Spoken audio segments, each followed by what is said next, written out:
देव गीता मॅडमना नमस्कार. कुबल मॅडमना नमस्कार. आणि उपस्थित सर्वांना नमस्कार आणि सर्वांचे मनपूर्वक स्वागत. आज आपण सरांकडून तंत्र मंत्र उपासना याविषयी जाणून घेणार आहोत. तर उपासना म्हणजे सतत स्थिर व अखंड चिंतन. मंत्र व उपासनेद्वारे ही आपण विशिष्ट कालावधीसाठी किंवा आयुष्यभर सुद्धा करू शकतो.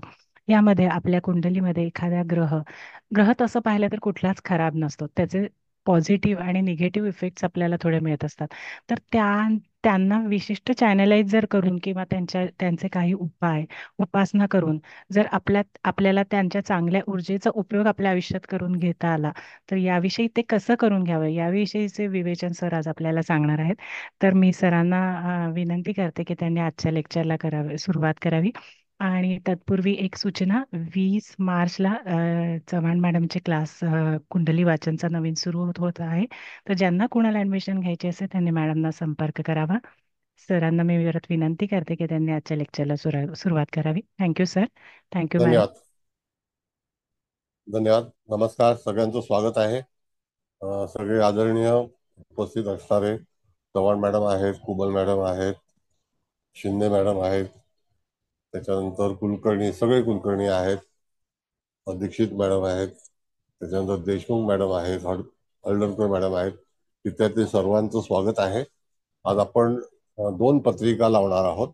त्या 2 पत्रिकेचा अभ्यास करतेवेळी जेव्हा तुम्ही एखाद्या व्यक्तीचं गुणमेलन करत असाल किंवा अशाच पत्रिकेच्या बाबतीमध्ये एखाद्या व्यक्तीचं लग्न झालं असेल आणि तुमच्याकडे काही तक्रार घेऊन आले असतील, तर दोघांच्याही पत्रिका तुम्ही मागवू शकता. आणि त्या दोघांच्या पत्रिका तुम्ही मागवल्यानंतर खरोखर जे काही प्रसंग आले ते विवाहानंतर कशामुळे आले याचा थोडासा शोध घेणे तुम्हाला सोयीस्कर जाईल.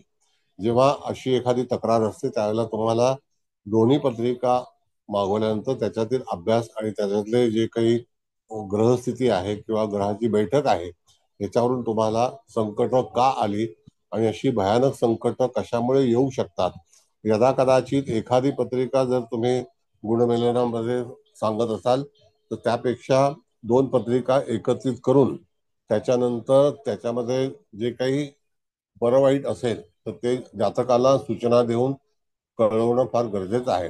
कधी कधी आपण एकच पत्रिका पाहतो आणि त्यावेळेला त्याचं लग्न झालेलं नसतं, पण लग्नानंतर त्या व्यक्तीच्या जीवनामध्ये पूर्णपणे वातावरण बदलतं. तर त्याचे योग काय असतात किंवा ज्या जोडीदार असतो त्याच्या पत्रिकेमध्ये असे काही योग असतात की त्यानंतर जातकाच्या जीवनामध्ये आंदोलनं सुरू होतात. तर आता मी कुबल मॅडमला विनंती करतो. कुबल मॅडम, तुमचं स्वागत आहे. नाव घ्यायला राहून गेलं असेल, नाही क्षमस्व. हा. काही नाही. तर त्याच्यामध्ये आपण पहिल्यांदा पुरुष आहे त्याची तारीख हा, लावा, ठीक आहे, ठीक त्याच्यानंतर आहे. पत्रिका लावा.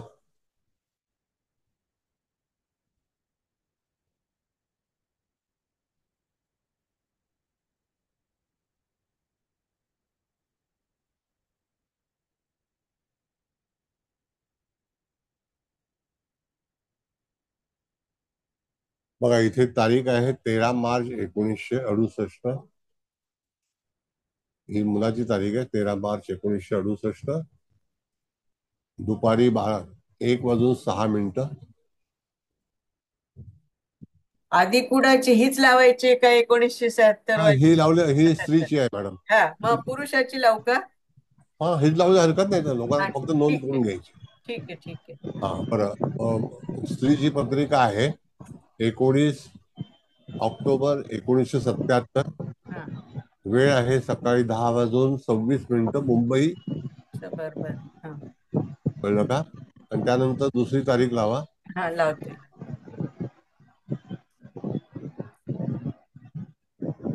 13 मार्च 1968, हा, दुपारी 1 वाजून 6 मिनिटं, मुंबई.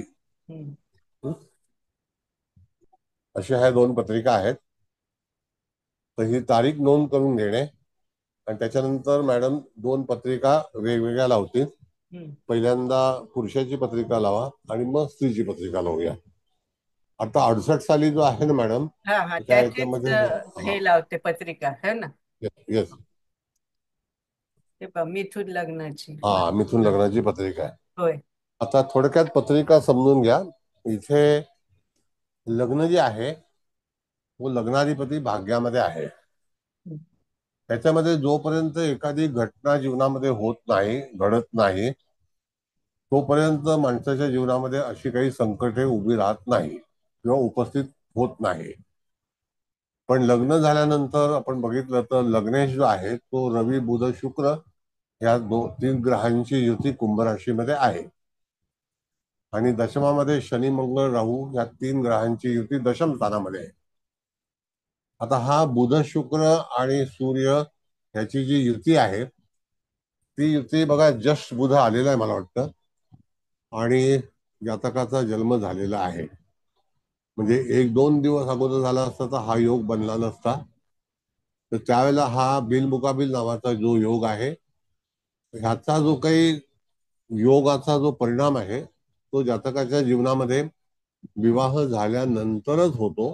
म्हणजे विवाहानंतर त्याला तिथे त्रास व्हायला सुरुवात होते. त्यामध्ये शनी मंगळाची युती, शनीची दृष्टी सप्तम स्थानावरती आहे. आता त्यामध्ये राहू मंगळाचा अंगारक योग पण आहे आणि शनी राहूचा प्रेतशाप योग पण आहे. आपला आजचा विषय जो आहे तो मुख्यतः हे वाईट योग जे असतात त्याच्यावरती जीवनामध्ये कुठले कुठले प्रसंग येऊ शकतील त्याच्याबद्दल आपण फलादेश करणार आहोत. आता ही पत्रिका सगळ्यांनी लिहून घेतली का व्यवस्थित? तीन मिथुन लग्नाची पत्रिका आहे. पण मुख्य वैवाहिक जीवनामध्ये जे आंदोलन झालेलं आहे किंवा विवाहानंतर ज्या काही तक्रारी झाल्या त्या अतिशय टोकाच्या होत्या आणि त्याच्यातून कसं तरी दोघही जण सावरले आहेत आणि आता सुखाने नांदत आहेत. पण तरी सुद्धा त्यांना जे दुःख आलं ते अतिशय मोठ्या प्रमाणामध्ये आलं होतं. तर त्याचं कथाकथन मी तुम्हाला करून सांगतो. पहिल्यांदा आता तुम्ही मुलीची पत्रिका पाहून घ्या. 77 सालची मॅडम. लावते, ही काढते आणि आता हा लावते. हा हा, हरकत नाही, हरकत नाही.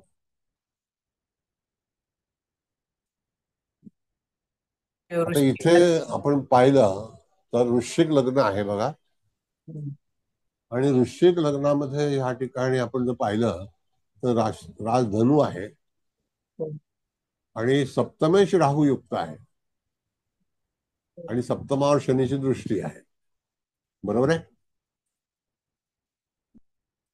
आता हे लग्न, दोन्ही लग्न जे आहेत ती एकमेकाची मृत्यू षणाष्टकामध्ये आहेत.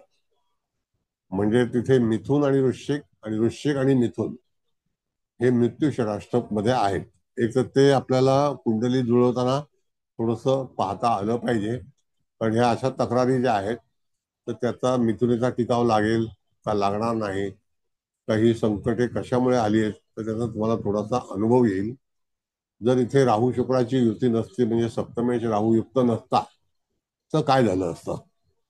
तिथे संसार चांगला चालला तर आपण काय करणार? तिथे शुक्र येऊन जस्ट आलेला आहे आणि त्या जातकाचा जन्म झाला. त्याच्या अगोदर जन्म झाला असता तर शनी शुक्राची युती आली असती. पण तरी सुद्धा शनीची सप्तम स्थानावरती दृष्टी जी आहे ती तुम्हाला लागली असते. म्हणजे तिथे त्या ठिकाणी तुम्हाला पाहायला मिळाली असते. अधिकतम मी नेहमी सांगतो की तुळेचा रवी रवी 12व्या स्थानामध्ये असेल आणि वृश्चिक लग्न असेल. इथे रवी बुधाची युती आहे आणि 12व्या स्थानामध्ये ही युती आहे. म्हणजे तिथे त्या ठिकाणी लग्न वृश्चिक आणि मिथुन यांचे विचार कधीही जमणार नाही. लग्नेश भाग्यात नीचेच आहे आणि सूर्याशी म्हणजे जोडीदाराशी, पतीशी सतत तंटा वाद आणि त्याची दृष्टी रवीवरती आहे. आणि जेव्हा हा केंद्रयोग होतो तर त्या केंद्रयोगातलं जे काही फळ जे आहे ते तुम्हाला कसं कथन करायचं याच्यावरती थोडासा विचार करणं अत्यंत आवश्यक आहे. म्हणजे इथे कारणीभूत असणारे काही ग्रह आहेत. मंगळ रवी केंद्रयोग, बुध मंगळ केंद्रयोग, मारस्थानामध्ये एकटा चंद्र, शनी दशम स्थानामध्ये आणि सप्तमावर दृष्टी. आता ही मुलगी जी आहे ही कॉम्प्युटर सायन्स मधली विद्वान आहे. लग्न वृश्चिक आहे पण लग्नेश नीचेच आहे आणि भाग्यात आहे. तर निश्चितच जातकाच्या जीवनामध्ये जे काही आंदोलन होणार हे विवाह झाल्यानंतर होईल. कारण का ही सप्तमावर शनीची दृष्टी आहे आणि मंगळाची दृष्टी सूर्यावरती आहे. सूर्य हा पतीचा कारक आपण पारंपरिक मध्ये विचार करतो. आता ही राहू शुक्राची युती अशी जर तुमच्याकडे आली तर पत्रिका तुम्ही मॅच मेकिंग करताना परमिट कराल का? हा एक मुख्य भाग आहे. कळलं का? त्यानंतर तिथे शनी हा 10व्या दृष्टीने आणि 3ऱ्या दृष्टीने रवीवरती पाहतोय, मंगळही पाहतोय. म्हणजे त्या ठिकाणी आपण बघितलं तर शनीची दृष्टी ही मंगळापेक्षाही आणखी जास्ती आहे. म्हणजे इथे काही ना काहीतरी प्रकार घडणारच असं आपल्याला अंदाज येणं गरजेचं आहे आणि असं घडलेलं आहे. पण आता जर तुम्ही थोडस मूल्यमापन केलं कुंडलीचं तर तुम्हाला कळेल की कुठली पत्रिका चांगली आहे आणि त्याच्यामध्ये कटकटी नाही होणार असं जर तुम्ही शोध घेतला. आपण पुढे उपायावरती जाऊया, पण तरी सुद्धा जर तुम्ही अनालिसिस केलंय दोन्ही पत्रिकेचं तर दोन्ही पत्रिका एकदम दूषित आहेत का दोन्ही पत्रिका अतिशय चांगल्या आहेत तर काय आहे? एक तर मुलगा जो आहे तो बुद्धिवादी आहे आणि त्याच्यामध्ये थोडा गर्विष्ठपणा आहे. कारण मुलगा लग्ने जेव्हा शुक्रयुक्त असतो त्याला सुंदरता जास्ती असते. बुध शुक्राची युती आहे, स्वाभिमानी आहे, पण बिल मुकाबिल जो योग आहे तो वैवाहिक जीवनामध्ये सार्थक नाही, म्हणजे तो निषिद्ध आहे. अधिकतम दशम स्थानामध्ये शनी मंगळ आणि राहूची युती आहे तर ती एक बाधा आहे. मग त्या ठिकाणी सुद्धा असा काही प्रसंग आला की त्याच्या गर्विष्ठपणामुळे या मुलीला बऱ्याच गोष्टी सहन कराव्या लागल्या. दुसरी गोष्ट ही एकमेकांमध्ये अंतर भरपूर आहे तर ते ज्याला आपण जनरेशन गॅप म्हणू किंवा विचारधारा म्हणू या सगळ्या गोष्टीचा आपण जर विचार केला तर कुंडली जमवताना आपल्याला ही गोष्ट विचारात घेणं गरजेचं आहे का नाही हे आता तुम्ही सांगू शकाल. म्हणजे तिथे कुंडली समोर मांडलेली आहे, तुम्हाला योग सुद्धा सांगितलेले आहेत. सप्तम सात दोघांचीही दूषित झालेली आहेत. हिचा सप्तमेश राहूयुक्त आहे आणि त्या व्यक्तीचा शनी हा राहूयुक्त मंगळयुक्त दशम स्थानामध्ये आहे. तर ही आंदोलनं केव्हा होतील आणि केव्हा झाली तर विवाह घडल्यानंतरच्या घटना आहेत, अगोदर घडणार नाही. म्हणजे ह्या केव्हा केव्हा कधी कधी आपण जर पाहतो की काही गोष्टी आपल्या जीवनात घडतात, घडामोडी होतात आणि त्याच्यानंतर आणखी घटना वाढत जातात. तसा अतिशय मोठा पेच प्रसंग या दोन्ही म्हणजे एका कुटुंबामध्ये प्रचंड तणावाखाली हे लोक आयुष्य जगले आणि त्याला का जगले, का असं झालं हे उत्तर आपल्याकडून जातकाला कळवायचं आहे. आता तुम्हाला पूर्णपणे ह्या वर्गामध्ये मुभा आहे की तुम्ही बरेच हुशार आहात, चांगले अभ्यास केलेले आहात असं मी समजतो. तर तुम्हाला पटकन लक्षात येईल की ही कुंडली ह्या कारणामुळे वैवाहिक जीवनामध्ये आंदोलनं घडलेली आहेत. आणि एक लक्षात घ्या, वैवाहिक जीवन जेव्हा बिघडतं ना लग्न झाल्यानंतर त्याला माणसाचं चित्त एकदम दूषित होऊन जातो आणि मग मनुष्य म्हणतो, मग तो स्त्री असो का पुरुष, म्हणतो की उगाच लग्न केलं. तसंच ह्या दोन्ही पत्रिका रिजेक्टेड आहेत फॅमिली लाईफसाठी आणि कालांतराने बरीच वर्ष झाल्यानंतर परत ते एकत्र आले. मग आता हे किती दुर्दैव आहे. जर समजा त्या ठिकाणी आपण पाहिलं तर सप्तमावर शनीची दृष्टी दोघांच्याही पत्रिकेमध्ये आहे. पत्रिका लिहून ठेवले का तुम्ही? जरा का बघा काय वाटतं तुम्हाला. हो सर, लिहिली आहे. हा, म्हणजे तिथे हे सगळे प्रसंग जेव्हा त्यांच्या जीवनामध्ये आले तर त्याला कारण आता तुम्हाला लक्षात आली का? पहा. सर, थोडासा एक बेसिक क्वेश्चन आहे माझा असा की बोला. जेव्हा आपण षडाष्टक पाहतो तेव्हा ते राशीकडून पाहिलं पाहिजे की लग्नाकडून, का दोन्हीकडूनही पाहिलं पाहिजे? दोन्ही कडून. पहिली गोष्ट म्हणजे कसं मॅडम असं आहे हा. की आता आपण स्थिर राशी आणि चर राशी आणि हा. द्विस्वभावी, हो. आता ह्याच्यामध्ये द्विस्वभावी राशी जर असतील तर ठीक आहे, दोघांचे विचार एकमेकाचे वेगवेगळे असू शकतात, डबल माइंडेड असतात. हा. हा. पण इथे काय झालेलं आहे की हे जे लग्न आहे त्याचं त्या पुरुषाचं हा. ते द्विस्वभावी होते आणि ते मिथून आहे. हो. हो. मिथुन आणि वृश्चिक हा मृत्यू षडाष्टकच आहे. म्हणजे यातना अशा होतात की न जगलेलं बरं. बरं. हा. तिथे बुद्धीला भरपूर ताण येतो, वादविवाद होतात, संकट येतात. आणि ही संकट कशामुळे येतात? तर फक्त वाद आणि आर्ग्युमेंट. हा. ही मुलगी जी आहे ही सुद्धा अतिशय टॅलेंटेड आहे, पण ती भरपूर आर्ग्युमेंट करते, शांत बसतच नाही. अच्छा. एक तर तिला बर. वृश्चिकीचे गुण आहेत, हो हो. त्याच्यामुळे तो मुलगा काहीतरी कॉम्प्रोमाइज करायचा तयारीत असतो, पण त्या ठिकाणी तो बिलमुकाबिल योग आहे. एक तर तो सुद्धा स्वतः टॅलेंटेड आहे, सगळं आहे, मार्केटिंग आणि फायनान्स मध्ये काम करतो.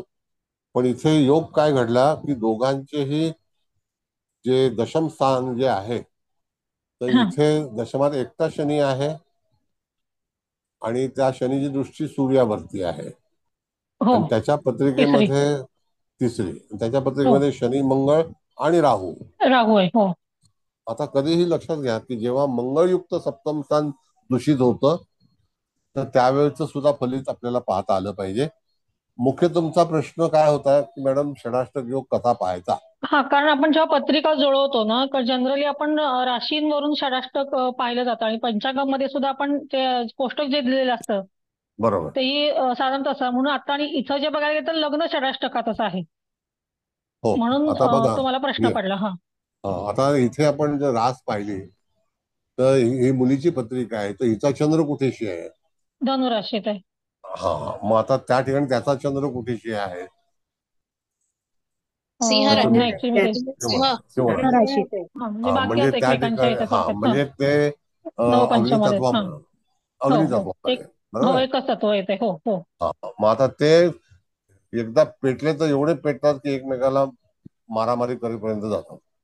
बरोबर बरं, आहे. त्याच्या पण माघार लग्नावर कोण घेणार? मंगळाची, हो कोण घेणार, मंगळाची दृष्टी आहे.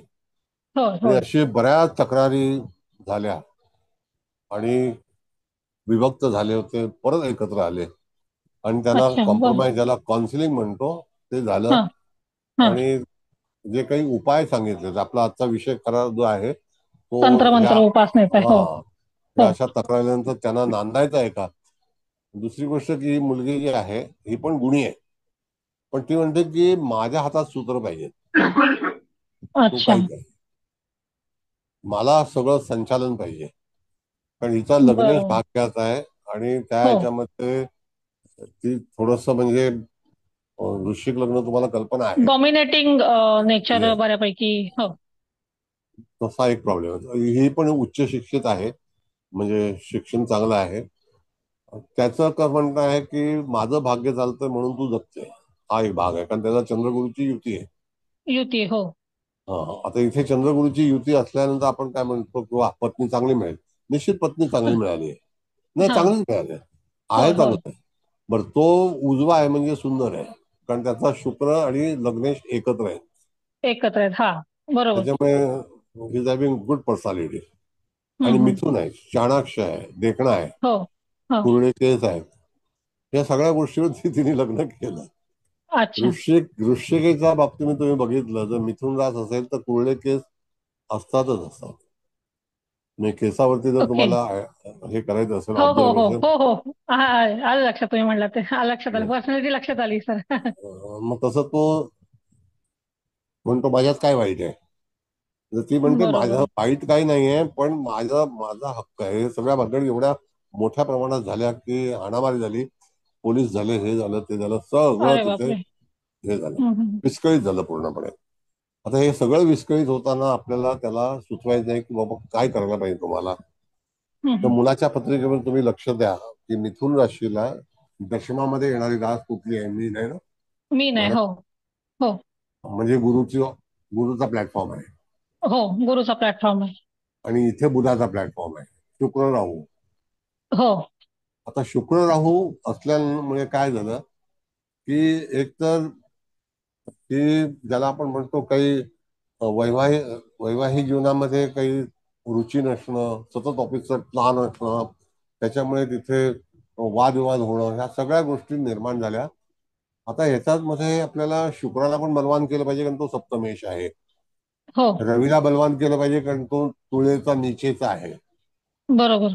आणि तो 12व्या स्थानामध्ये आहे. 12व्या स्थानात आहे. हो. तो सुद्धा योग्य नाही, तो सुद्धा बरोबर. योग्य स्थानही चांगलं नाहीये त्याला. हो येस. मंगळ अधिक पण सप्तमेश निश्चित आहे राहू, ना सर. मंगळ पण निषेध आहे.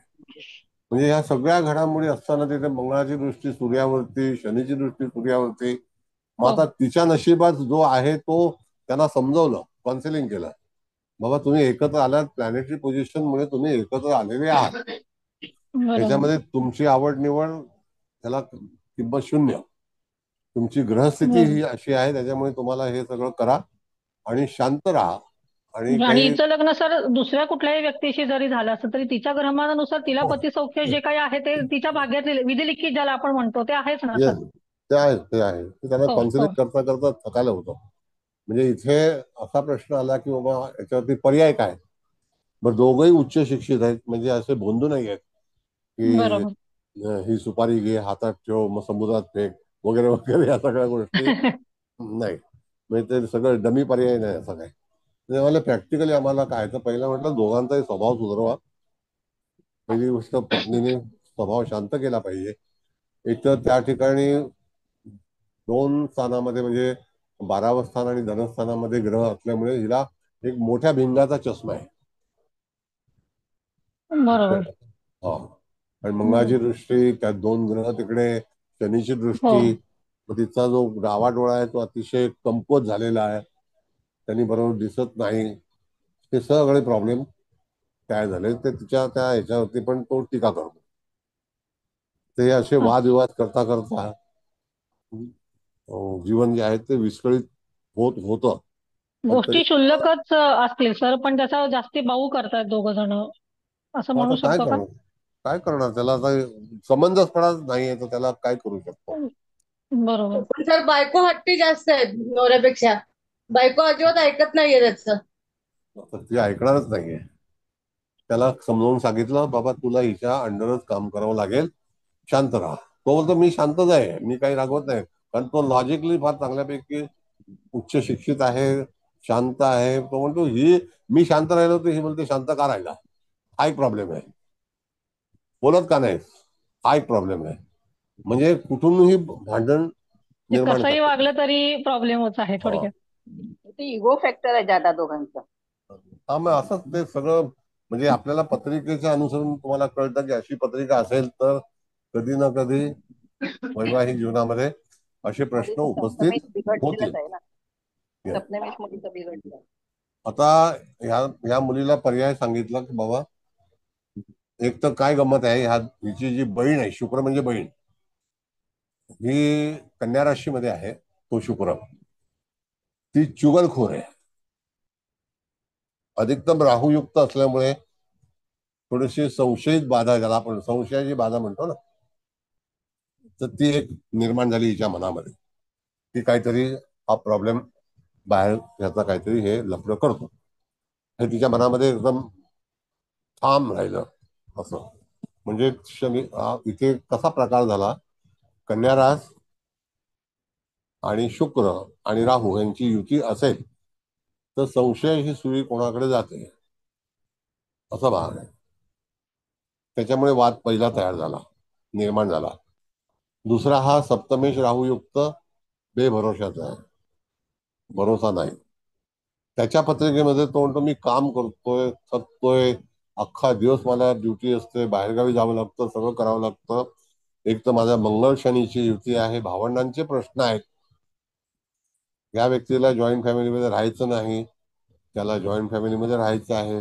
मिथुनचे लोक कसे असतात की गोतावळा घेऊन वास्तव्य करणारे असतात, सगळे लोक त्यांना पाहिजे असतात. मग तशाच प्रकारे त्यांना समजवलं, बाबा तू तुझा हट्ट सोड, हिचा हट्ट सोडेल, तुम्ही एकत्र वेगळेच राहा, म्हणजे तुमचं सेपरेट घर घ्या, भाड्याने घ्या. आता हा झाला एक वैचारिक भाग. आता उपायाचा आपला विचार आहे, तर त्या ठिकाणी राहू, शुक्र आणि बुध या 3 गोष्टी ह्या पत्रिकेमध्ये करणं आवश्यक आहे. आता बुध का करावा, तर रास बुधाची आहे, बरोबर. मंगळाची दृष्टी बुधावरती आहे, म्हणजे बुध सुद्धा थोडासा तिथे विचलित झालेला आहे. त्या ठिकाणी काही प्रश्न असे भयंकर उपस्थित झाले. ती म्हणते मी याला जेलमध्ये टाकीनच, मला तेव्हाच आनंद होईल, समाधान होईल. म्हटलं असं करू नका. त्याला काय जास्ती काळ तो काही जेलमध्ये राहणार नाही. शेवटी तुम्ही नवरा बायको लिगल आहात. ते समजवता समजवता 1 महिना गेला. आता तो म्हणतो की तुला काय करायचं ते कर, मी माझ्या नशिबावरती जगेन. पण तो दशमा शनी राहूच आणि मंगळ अंगारक योग, मी भावंडांना सोडणार नाही, त्यांना पैसे पाठवणार, हा सगळा वाद झाला. आणि दोघांच्याही कुंडलीमध्ये सप्तमावर शनीची दृष्टी आहे. आता त्याचा मिनेचा हे जो भाग आहे म्हणजे गुरुची उपासना निश्चित आहे.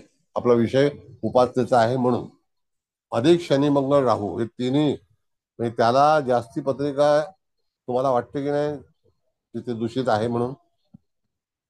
काय वाटतं तुम्हाला? मुलाची ना सर. हा, दूषितच आहे. होय. हो. दूषित आहे ना. आता हो इथे हो. पण दूषित आहे. बरं, हम्म. आता समजा त्याचं लग्न कोणाबरोबरही झालं असतं आणि हिचं लग्न कोणाबरोबरही झालं असतं तरी सुद्धा तक्रारी ह्या उपस्थित झाल्याच असत्या. त्याच्यामध्ये काही सुटलं नसतं. त्या तक्रारी वाढतच गेल्या आणि 5 वर्ष सतत संसार हा फार प्रॉब्लेमॅटिक झाला. एक तर त्या ह्याच्यामध्ये हिची रास चांगली असल्यामुळे अध्यात्म आहे, भावना आहेत, असं अत्याचार व्हायला नाही पाहिजे अशी दृष्टी आहे. आणि नंतर दुसरा प्रायश्चित्त पण आहे. सर मग यांना पोरं लग्न किती? मुलं किती? मुलं एकच आहे, एकच आहे, एकच आहे, एकच मुलगा आहे, एकच आहे. पण आता ह्या सगळ्या गोष्टीमध्ये आपल्याला उपायाच्या बाबतीमध्ये तुम्ही काय सुचवाल? तर पहिल्यांदा राहू हा दोघांच्याही पत्रिकेमध्ये उपस्थित आहे आणि तो त्या ठिकाणी सप्तमा दृष्टी टाकणारा शनी आणि त्याच्या पत्रिकेमध्ये आपण बघितलं तर गुरुचंद्राची युती ही त्याला पोषक आहे आणि चांगली आहे. पण इथे रवी, बुध, शुक्र या 3 जे बिलमुकाबिलचे योग आहेत त्याच्यामध्ये त्याला जे दान करायचं असतं ते तुम्हाला मी शिकवलं होतं की एक तांब्याचा घडा घेऊन त्याच्यामध्ये मूग टाकून सील करून नंतर गंगेच्या पात्रामध्ये किंवा समुद्रामध्ये तिथे विसर्जन करायचं. तर त्यावेळेला त्याचं दुःख कमी झालं. बघा, एका दानाने किती मोठं काम हे झालं आणि सहज दोघांची भेट पुन्हा एकदा रस्त्यामध्ये झाली. म्हणजे एकमेकाच्या घरी राहत होते पण रस्त्यात झाल्यानंतर परत जिव्हाळा तयार झाला आणि मग तिथे सांगितलं नाही ठीक आहे आपण वेगळं घर घेऊया, भाड्याने घेऊया, पण सुखाने राहूया, असं मुलगी स्वतःहून बोलली. म्हणजे इथे प्रश्न काय आला, आपला मुख्य उद्देश काय आहे की बिल मुकाबिलचा प्रयोग केल्यानंतर आमच्याकडे ताजमहल हॉटेलच्या समोर समुद्र जो आहे त्याच्यामध्ये जर घडा विसर्जित केला, घडा हा, तर तो कुठे जाईल त्याचा थांगपत्ता लागत नाही. म्हणजे तो कधी आफ्रिकेमध्ये जाईल, कधी सिंगापूरला जाईल, कधी आणखी कुठल्या तरी देशामध्ये जाईल आणि तो तरंगत तरंगत तरंगत असा पुढे जात जात असतो. आणि तेच त्याचा उपाय एक जालिम आहे हा की ज्याला बिल मुकाबिलचा उपाय म्हटलं जातं. तर याला किती म्हणजे लागतात, म्हणजे आपलं ग्राम वगैरे असं काय आहे का त्याला, की 1 किलो वगैरे असं का काय राशी नाही नाही, नुसार? आता कसं आहे घड्यामध्ये साधारणतः ना मॅडम पाऊण किलो तरी किंवा अर्धापेक्षा जास्त आहे, अर्धा. पण तो असा वाजला नाही पाहिजे, फुल टॉप भरून त्याला सील केलं पाहिजे टॉप. मला कुठली असं डाळ वाटतं सांगितली सर? ग्राम तांब्यामध्ये? नाही, ऐकायला नाही आलं मला, बोला मॅडम. मला तांब्यामध्ये असं काय वाटतं टाकायला सांगितलं सर तुम्ही? की राशी असेल ना तेवढं ग्राम घ्यायचं. तांब्या बघा, आता ऐका, तांब्या कितीही वजनात असेल त्याला काही मतलब नाहीये, महत्व नाहीये. हा, बरोबर. तुम्हाला त्या ठिकाणी तांब्या भर पूर्ण आणि त्याच्यावरती त्याचं झाकण हे पण तांब्याच असलं पाहिजे. आणि तिथे जलामध्ये त्याचं विसर्जन करायचं. तुमच्या जवळपास नदी असेल, समुद्र असेल, त्याच्यामध्ये जी काही आपल्याला आवड असेल की काय आपली अपेक्षा आहे किंवा काय त्रास आहे किंवा कुठल्या गोष्टीने आपण परेशान आहोत, तर ती प्रार्थना करून तुम्ही तो विसर्जन करायचा असतो, असा नियम आहे. तर तांब्यात कुठली डाळ सांगितली तुम्ही घालायला? मूग मूग हिरवे मूग मूग डाळ. अख्खे. हा, अख्खी मूग मूग अख्खे, आहे. हिरवे अख्खे मूग. हा, बुधाचा उपाय केला ना आपण, म्हणजे बुधाला बाजूला केलं. नाही नाही, ऐका, त्याच्यामध्ये तांब म्हणजे सूर्य आहे अच्छा. आणि पाणी जो तो आहे सर हा उपाय कधी करायचा, म्हणजे कुठल्या वारी करायचा? ते शुक्रवार हा जो आहे आणि बुधवार हे 2 वार जे आहेत त्या वारी समुद्रामध्ये किंवा नदीमध्ये, नदीच्या पात्रामध्ये तिथे विसर्जित करायचा असतो. पण पहिले ऐकून घ्या व्यवस्थित 2 मिनिटं. तर मग अशा वेळेला केल्यानंतर ऑटोमॅटिकली असे काही योग जुळून आले की तिथे संसाराची पुन्हा तयारी सुरू झाली. तर हा उपाय सांगण्यामागचा उद्देश असा की जर समजा तुमच्याकडे एखादी पत्रिका आली आणि बिल मुकाबिल योग हा तुम्हाला माहिती असेल, तुमच्या नजरेमध्ये असेल, तर संसारामध्ये निश्चित हानी पोहोचेल अशा तऱ्हेचा भाग त्याच्यामध्ये दर्शवलेला आहे. म्हणून तांब्याचं लोटा त्याच्यावरती झाकण असणं गरजेचं आहे. त्याच्यामध्ये मूग भरून नंतर त्याला सॉल्डरिंग करून किंवा फेविस्टिकने लावून सील करून ते मूग बाहेर निघाले नाही पाहिजेत. आणि असं करून पाण्यामध्ये सोडलं तुम्ही तर त्याचा दोष जो आहे तो नाहीसा होतो आणि तो जालिम उपाय आहे. बोला सर आता. फक्त मूगच सोडायचे ना, तांबे नाही सोडायचा ना? नाही, तांब्या सहित सगळं विसर्जन सगळं करायचं मॅडम. तांब्या तांब्याचं सहित सील हो करतोय ना. विसर्जन विसर्जन तुम्ही तांब्याचं करता, फक्त मूग थोडंच करायचं. विसर्जन करायचं पूर्ण. सर एक कळलं विचारू का? का मी? हा बोला ना. सर समजा एक आता वृश्चिक लग्नाचा मुलगा आणि मिथुन लग्नाची मुलगी असं किंवा कुंडली आपण मॅच मेकिंग साठी करतो, हा तेव्हा बाकी सगळे गुण जास्ती 26-27 गुण जमलेले असतात, पण केवळ षडाष्टकात लग्न आहे म्हणून केलं आणि नंतर हा असा उपाय तेव्हाच केला तर होऊ शकेल का सर? नाही मॅडम, आता बघा हा उपाय सगळ्यांनी करून चालत नाही मॅडम. बुध शुक्र आणि रवीची युती बऱ्याच काळानंतर होते. प्रत्येक वेळेला पत्रिकेमध्ये तुम्हाला आढळणार नाही. कळलं का? अच्छा, हा. ही बऱ्याच काळानंतर तुम्हाला अशी दिसेल आणि ती आता ह्याच्या पत्रिकेत होती. मला माहिती होती की ह्या युतीमुळे संसार बिघडला जातो, त्याच्यामुळे त्याला तो एक अच्छा. उपाय सांगितला आणि तो उपाय अगदी पुरातन काळापासूनचा आहे, आताचा नाहीये. तर त्या ठिकाणी तो उपाय केल्यानंतर मॅटर सौम्य झालं, म्हणजे रिलीफ मिळाला. अच्छा. आता जसं की शनी राहू मंगळाची जी युती आहे आणि हिचा जो शनी सिंहेचा आहे, ह्या सगळ्या गोष्टी तिथे आल्या, त्याच्यामुळे त्रास झाला. पण शेवटी एवढा कलह पुढे गेला होता की कोणीही कोर्टात अर्ज करायला तयार नव्हतं. असंच जगूया, असंच हे करूया. पण अचानक भेट झाली आणि दोघंही म्हणजे चांगल्या वयाचे आहेत, काय एकदम त्यावेळेला मोठे नव्हते, लहानच आहेत. पण समजुतीने आता नांदतायत चांगल्यापैकी. एक तर 8 वर्षाचा गॅप आहे, पण चांगलं जीवन जगत आहेत आणि दोघंही हुशार आहेत, चांगले कमावतात. 2-2.5 लाख रुपये घरी येतात महिन्याला आणि चांगले राहतात. कर्ज घेतलं होतं ते कर्जही फिटलं आणि आता गुण्या गोविंदाने राहिले. तर शनीची त्याच्याकरता त्याला सप्तमावरती नजर दृष्टी आहे म्हटल्यानंतर त्यांचा डिवोर्स तर नसताच ना झाला.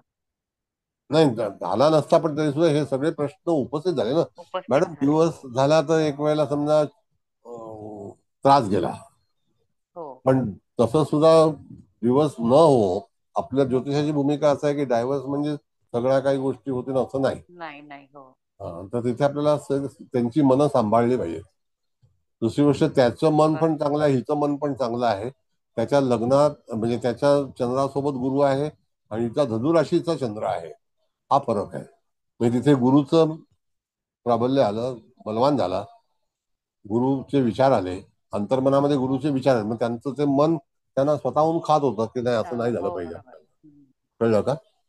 हो सर. हो. तर मग हिचा चंद्रही गुरुदृष्टीतच आहे ना, हो अष्टमात गुरु आहेच ना मिथुन येस याचा. हो येस समसप्तकात आहे चंद्र. हा. हा, तेच ना. म्हणजे तिथे युती आहे आणि इथे चंद्र समसप्तकामध्ये आहे. म्हणजे गुरुचं बळ, पाठिंबा तुम्हाला पाहता येतोय आणि आहे. बरोबर आहे मॅडम? हो हो सर, बरोबर आहे. हा सर या हा या ठिकाणी शुक्र हा राहूची युती आहे हा. लाभामध्ये, सप्तमेश हो. शुक्र राहू युक्त, यासाठी काय उपाय करायचं? नाही नाही नाही, त्याच्यासाठी तुम्हाला शुक्राचा, पण तो बिल मुकाबिलचा उपाय नाही चालणार इथे नाही, तुम्हाला. हा बोला मॅडम. याला वेगळा उपाय करावा उपासना लागेल वगैरे ना करावी लागेल आपल्याला. का हो, सर? याला वेगळा उपाय आहे. त्याच्यामध्ये उपाय असा आहे मॅडम, आता हा विषय निघाला म्हणून सांगतो. त्याला बुध हा शुक्र म्हणजे त्या ठिकाणी नीचेच आलाय, बरोबर आहे, हो. आणि राहू युक्त आहे. हा, बरोबर. म्हणजे रेघोट्या मारल्या असतात काय? कोणी मारलं काय माहिती कोण नाही, करतंय कोण जाईल. जाऊ दे. त्याच्यामध्ये राहू शुक्राची जी युती आहे ती कन्या राशीमध्ये द्विस्वभावी. हो. एक तर काय आहे की अविश्वास, कन्या रास हा संशयित आहे. हम्म. मग जर समजा आपण फलित करायचा प्रयत्न केला तर त्या ठिकाणी काय होईल की सप्तमेश राहू युक्त संशयित राशीमध्ये, कन्या रास ही संशयित आहे. हो हो हो. कन्या आणि मिथुन राशी ह्या संशयाने ग्रासलेले आहेत सतत, आणि इथे हिचा डिटेक्टिव्हपणा. हम्म. तर त्यामुळे तिथे या व्यक्तीला तिथे तो सारखा असा संशय यायचा. मग दुसरी गोष्ट की ही जी बहीण आहे ती यांच्यामध्ये भांडणं लावायची, तिचं लग्न झालं नव्हतं, त्याच्या भावाचं लग्न झालं नव्हतं, तो काहीतरी फुंकायचा. हे कानातून मळ काढणारे लोक असतात, हे कळलं का? असं आहे. आमच्या भाषेमध्ये म्हणतात कानातून मळ काढणे, हेच धंदे करत असतात. काय नवीन शब्द ऐकला का तुम्ही? होय सर, नव्हता ऐकला शब्द. कानातून मळ.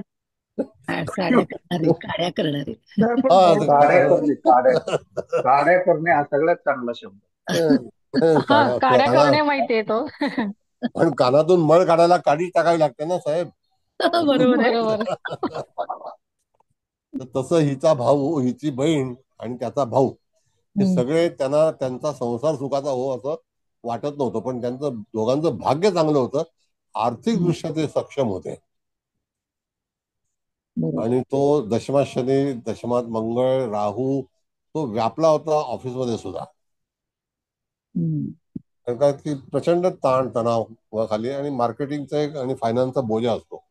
जे कोणी मार्केटिंग करत असेल त्यांना माहिती आहे टार्गेट पुरं करायला लागतं, ठेव खातात लोक. बर, आता हे असं सगळं जेव्हा होतं तर त्याला आपला मुख्य भाग आहे कन्या राशीच्या शुक्र, राहू आणि कन्या रास म्हणजे बुध. आता बुध ह्या ठिकाणी आपण बघितलं तर तो प्लॅटफॉर्म आहे. आता त्याच्यामध्ये तुम्हाला सांगतो की शुक्राचा उपाय हे जे गोड पदार्थ असतात, राहू हा मेसूर पाक असतो ना आपला, तो चण्याच्या डाळीचा बनतो, माहिती तुम्हाला, चण्याचं पीठ असतो ते, आणि त्याच्यामध्ये साखरेचा पाक असतो. बर, आता याच्यामध्ये बुध हा काश्याचा कारक आहे. त्याच्यामध्ये असं पण सांगितलेलं आहे की जर समजा काश्याची थाली घेतली, त्याच्यामध्ये मेसूर पाक ठेवला, आणि तिथे जर काही भूमीच्या अंतर्गत जगणारे काही कीटक असतात त्यांचं खाद्य असतं, तर त्या ठिकाणी तुम्ही खोदून जरी ती थाली त्याच्यामध्ये ठेवली, मेसूर पाक ठेवला, परत जमीन बुजवली, तर तो आहार जो आहे तो त्या जमिनीच्या अंतर्गत असणाऱ्या जीवासाठी असतो. आणि राहू जो आहे तो गुड आहे, म्हणजे ते दिसू नये कोणाला. हा एक उपाय आहे. मी उपाय सांगतोय. हा, उपायच हवा. आणि काश्याचा ताट नसेल मिळालं तर पितळेचा पत्रा जरी मिळाला, तो पण काश्या टाईपच काम करतो, तरी सुद्धा चालेल. सोबत बुधाचं यंत्र असेल तरी चालेल, कारण कन्या रास आहे ना ती, म्हणून. तर त्याच्यावरती तो प्रसाद ठेवून तुम्ही भूमिगत जर ठेवलं तिथे, तर निश्चितच तुम्हाला त्याचा फायदा त्या जातकाला होऊ शकतो. रवी निचेचा आहे तर सूर्याची उपासना करणं आवश्यक आहे. मंगळ निचेचा आहे लग्नेश म्हणून, तर त्याच्याकरता मंगळाला शांत करणे आवश्यक आहे उपासना करून, की बाबा एक तर तो मंगळ भाग्यात आहे, दक्षिण दिशेलाच आहे, पण तो निचेचा असल्यामुळे त्याला कम्फर्टेबल नाही, कारण तो त्या ठिकाणी म्हणजे निचेचाच झालेला आहे. ही पण काम भरपूर करते, मंगळाचा उपाय काय सांगायचा मग सर? मंगळाचा जपच की जप, दुसरं अजून जप काही? जप नाही, जप. मंगळ दूषित झालेला नाहीये. काय समजतंय? रवी दूषित का झाला माहिती आहे मॅडम? तो 12व्या स्थानामध्ये आहे, हो, म्हणून. मंगळाला स्थान तरी चांगलंय, फक्त तो स्ट्रेंथ वाढवायची आपल्याला. हा, काय म्हणता मॅडम? मंगळाचं बळ वाढवायचं ना फक्त? हो हो, बळ वाढवायचं. पण मुख्य उपाय जो आहे तो शुक्र, राहू आणि कन्या रास. कन्या रास थाली एक प्लेट मिळते बाजारामध्ये, साधारणतः 200-250 रुपयाला. बरं, ती प्लेट जिथे तुम्ही पुराल, कालांतराने पुन्हा ती प्लेट तुम्ही वापरात आणू शकता. अच्छा. हा, ते जे खाद्य आहे ते संपतं नक्की. तर जमिनीमध्ये सुद्धा कास्य गाडणे, तर काही रोग असतील तरी सुद्धा, जर समजा एखाद्या व्यक्तीला काही चर्मरोग असेल, पोटाचे विकार असतील, कन्या रास ही पोटाच्या जवळपासच्या अवयवांची आहे, तरी सुद्धा काश्याचं ताटावरती जेवण जेवणे वगैरे या सगळ्या गोष्टी आहेत. पण या उपायाला तो केला, तिने आवर्जून केला, आणि तिला सुद्धा म्हणजे अध्यात्म आहे, धार्मिक आहे, म्हणून त्या व्यक्तीने तिथे निश्चितच चांगल्यापैकी त्याच्यामध्ये प्रतिसाद दिला आणि चांगलं हे घडलं. सर सर सोरायसिस ज्यांना असतो त्यांनी सुद्धा मग हो कासाचं थाळीत जेवलं किंवा ते आता तुम्ही सांगितलं जसं पुरलं तरी चालतं कसं ते? हो, चालतं चालतं. सर एकदा याची दोन्ही कुंडल्यांचं डेट ऑफ बर्थ सांगा ना. हा, बरं, सांग मॅडम, जरा तुमच्याकडे डेट ऑफ बर्थ आहे हो, त्या सांगा. सांगते एक मिनिट हा. हे बघा, पहिल्यांदा मुलीची सांगते हा. 19/10/1977, 19 ऑक्टोबर 1977, सकाळी 10:26 जन्म आहे आणि मुंबई सबर्बन. हे मुलीची पत्रिकेत झाला. आता मुलाची सांगते. 13 मार्च 1968, दुपारी. मार्च आहे ना मॅडम? हो ना, मग 13 मार्चच म्हटलं ना, 13/3. हा, 13/3. हा. आणि जन्मवेळ आहे दुपारी 1:06 आणि मुंबईचाच जन्म आहे. ओके, झालं? मॅडम. ठीक आहे. ओके. सर, मी जरा विचारू? हा, विचारा. आता जो आपण उपाय सांगितला की जमिनीत कास्य गाडणे, आता हा कास्य तुम्ही बुध ग्रहासाठी सांगितला, म्हणजे कन्या राशीसाठी. हो. आणि कन्या राशीत जर दूषित एखादा ग्रह असेल, हो, बुधासारखा किंवा राहू सारखा, तरी सुद्धा कास्य गाडून उपयोग होईल असं म्हणतात का हो आपण? हो, का समजा तुम्हाला सांगतो, पण राहू कन्या राशीत असेल तर नाही, पण राहू सोबत जर ग्रह असेल तर त्या ठिकाणी तुम्हाला कास्याची थाली वापरणं गरजेचं आहे. जे फक्त कन्या राशीत असेल तर? येस. कन्या आणि मिथुन राशीचा जो काही मेटल पार्ट आहे ना मॅडम, मेटल जो आहे तो त्या ठिकाणी कासा आहे. मॅडम, जरा पत्रिका काढता का तुम्ही? रेघावरती काढते. मुद्दाम कोणते रेघा मारलेले आहेत. आता गेले, आता परत लावू शकतो. हा, बोला. राहू द्या, लावू नका. बर, आता मारलं, आता रेघा मारताना दिसेल. हा, बोला मॅडम. जे राहू बरोबर एखादा ग्रह असेल आणि तो कन्या राशीत असेल किंवा मिथुन राशीत असेल तर आपण हा उपाय करावा. नक्की. समजा मिथुन राशीमध्ये किंवा कन्या राशीमध्ये बुध ग्रह आणि केतू असेल तरी चालेल का? हो, बुध केतूची युती आली तरी सुद्धा तुम्हाला कास्याचा वापर करणं आवश्यक आहे. आणि शनी केतूची युती ही 1973 साली कन्या राशी मिथुन राशीमध्ये होती. समजा कन्येचा बुध आणि राहू असं असेल तरी पण का लागलं तरी सुद्धा त्या ठिकाणी त्वचाचे हे आजार वगैरे होऊ शकतात ना अशा व्यक्तीला? होऊ शकतात. मग ते काशाच्या म्हणजे भांड्यात थाळी जेवण करायला सांगितलं तरी चालेल? तरी चालतं. कास्य हे मेटल आहे ना, मी तुम्हाला सांगतो मॅडम. बघा, असं आहे की आपल्या देवळातील घंटा जी असते ना ती सुद्धा कास्याची असते, म्हणून त्याला आवाज येतो. ती जर पितळीची असेल तर त्याला आवाज येणार नाही. कास्यामध्ये म्हणजे बुधाकडे एक व्हाईस आहे आणि आपण जे बोलतो ते सुद्धा व्याकरण बुधाकडेच आहे, म्हणून त्या ठिकाणी त्या गोष्टीचा लाभ व्हावा याकरता कास्यच असायला हवं. आणि बाजारामध्ये कास्याचं हे मिळतं, नाही मिळत असं नाही. एक मिनिट, ते बेंद्रे साहेबांचा फोन येतोय पण मला घेता नाही येणार, काय माहिती, ते बाहेर पडले. नाही ते म्हणजे 100 झाले आता कसं हो येणार. ना, त्याच्यामुळे नाही, पण मी फोन घेतला तर इकडे सगळ्यांना ऐकू येईल. जाऊ नाही दे, नाही ते नाही, समजतील आता. घेऊ नका घेऊ हा. नका. नाही, घेता येणारच नाही ना, कारण इथे हे होईल डिस्टर्ब. नाही मी काय लॉक केलं नाही तर घेता येईल काय त्या केली जर नाही, पण ऑलरेडी आता 100 झालेत ना, आणि ते चुकून बाहेर पडले असतील, पण आपण घेऊ नाही शकत ना आता. बरं. मग आता तिथे कसं असतं मॅडम की कास्याचं जे मेटल आहे ना, तर हा. सगळ्यात शुद्ध जर तुम्ही बघितलं, शुद्ध, होय. तर आपण जे टाळ वाजवतो की नाही, हा, ते पण बरोबर. ते टाळ जर शुद्ध नसतील हा. तर त्याचा आवाज येणार आवाजच नाही नाही. येणार, नाही येणार, तर बरोबर. त्याच्यामध्ये पण एखादा प्रसाद ठेवला आणि हम्म. तो जमिनीखाली पुरला, होय.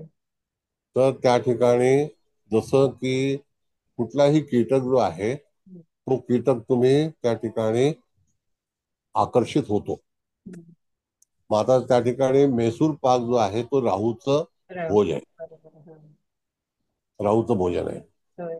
म्हणजे ते केल्यानंतर त्या दोघांना वेगवेगळे पर्याय सांगितले होते आणि अत्यंत सुखामध्ये संसार चाललेला आहे.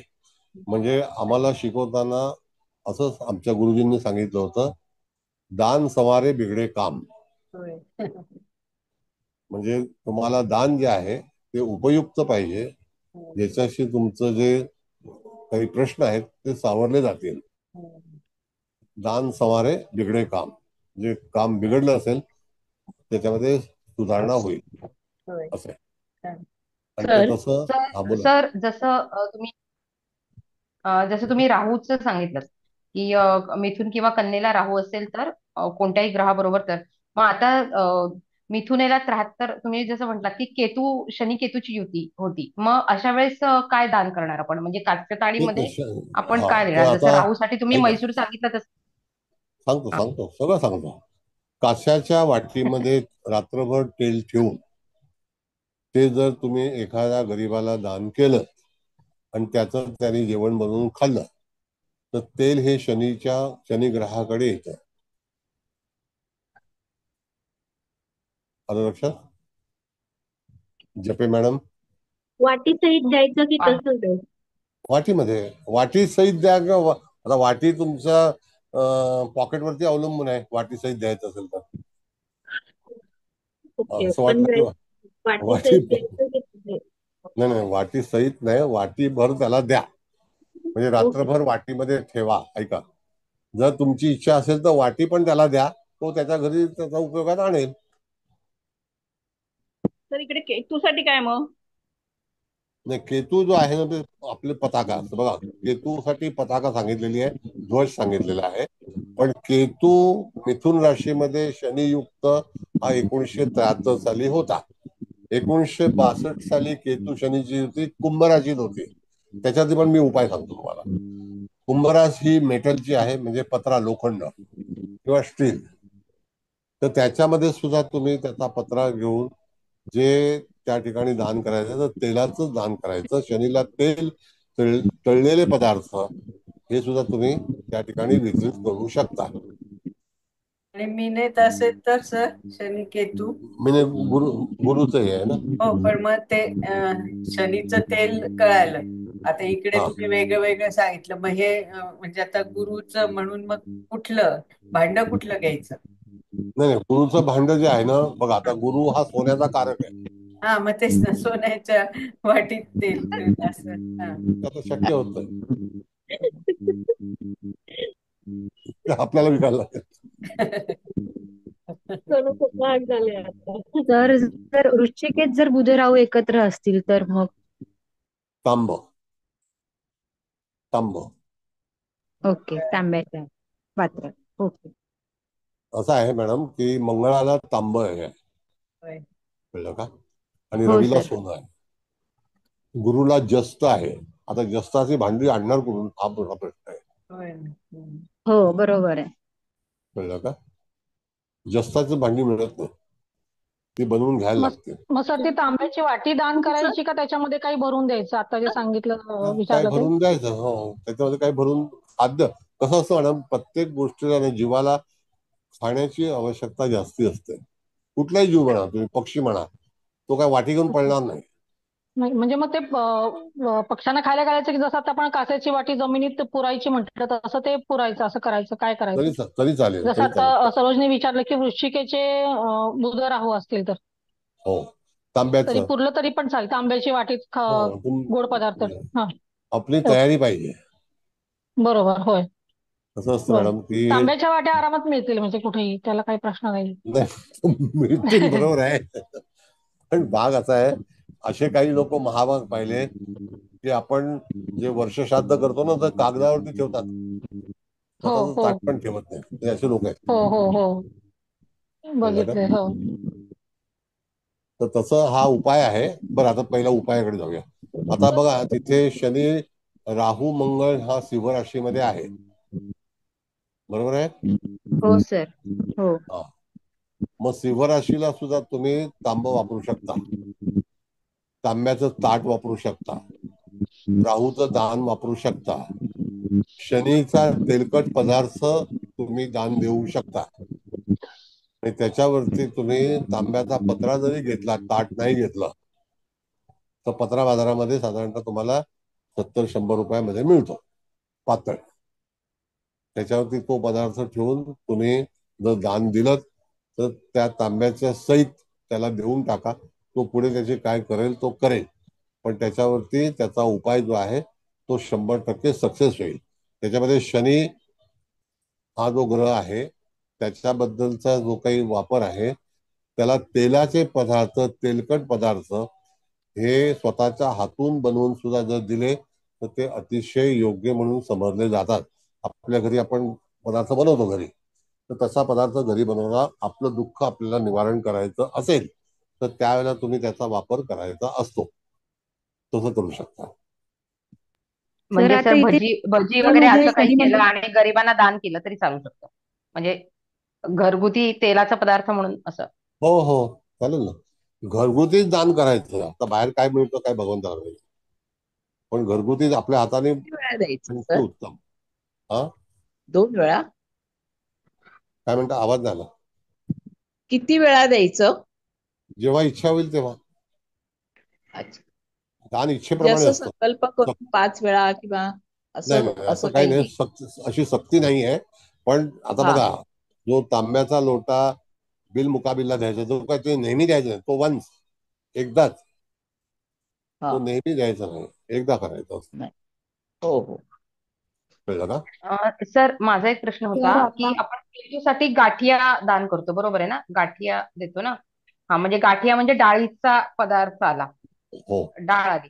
हा, मग जर शनी केतू युती असेल तर म्हणजे डाळीचा कोणताही पदार्थ तेलात तळलेला दिला तर त्याचाही दोष?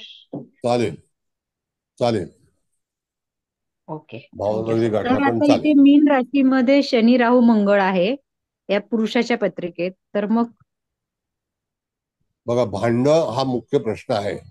जर समजा जस्ताचा पत्रा मिळाला तर त्याचा वापर आपण करू शकतो. पूर्वी जस्ताची भांडी मिळायची, आता मिळत नाही. कळलं का? पूर्वी मिळायचे. हा, आता मिनेच्या राहिला भाग. प्रॉफिटमध्ये आहे म्हणून जस्ताचा वापर करायचा. येस, गुरुग्रहाकडे जस्त जे आहे ना मॅडम, ते एवढं भारी आयटम आहे की एखाद्या व्यक्तीच्या जीवनामध्ये प्रगती व्हायची असेल तर साधं जस्ताचं जर तुम्ही त्या ठिकाणी मटेरियल जर डिपॉझिट केलं तरी सुद्धा जमिनीमध्ये किंवा त्या बागेमध्ये, शेतामध्ये तुमचं उत्पन्न चांगलं होतं. आणि मुख्यतः गुरु शेतीचा कारक पण आहे. तर तसं जीवनामध्ये बऱ्याच गोष्टी ज्या आहेत त्या दानापासून, मेटलपासून तुम्हाला ते केल्यानंतर त्याचा फलादेश निश्चित चांगला मिळतो. कळलं? सर हो सर, कुंभेमध्ये धन्यवाद. चंद्रकेतू असेल तर? हं? कुंभेत चंद्रकेतू असेल तर? कुंभराशीचं पत्रा हे आहे ना मॅडम, हा, मेटल आहे मेटल आहे ना. ना. पण मग चंद्रासाठी काय घ्यायचं? चंद्राचं काय गरज नाही. चंद्राचं पाणी आहे, तेच ना. दूध आहे. दूध आहे, हो. हो, सर, मगाशी तुम्ही म्हणलात ना मंगळाचं बळ वाढवायचं, मग ते हो. कसं वाढवायचं? बळ म्हणजे एक तर मंत्र जाप करून. बर. एक मिनिट मॅडम, जरा 2 मिनिटं, यांचा पहिला हो हो प्रश्न. हो एक मिनिट. हा, हो हो. आता कुंभ राशीचा प्रश्न होता मॅडम, ऐका. हा हा आपल्याकडे तवा आहे, तो लोखंडाचा असतो. हा बरोबर. त्याच्यानंतर आपला ग्रह दूषित झालाय, त्याचा पदार्थ असतो.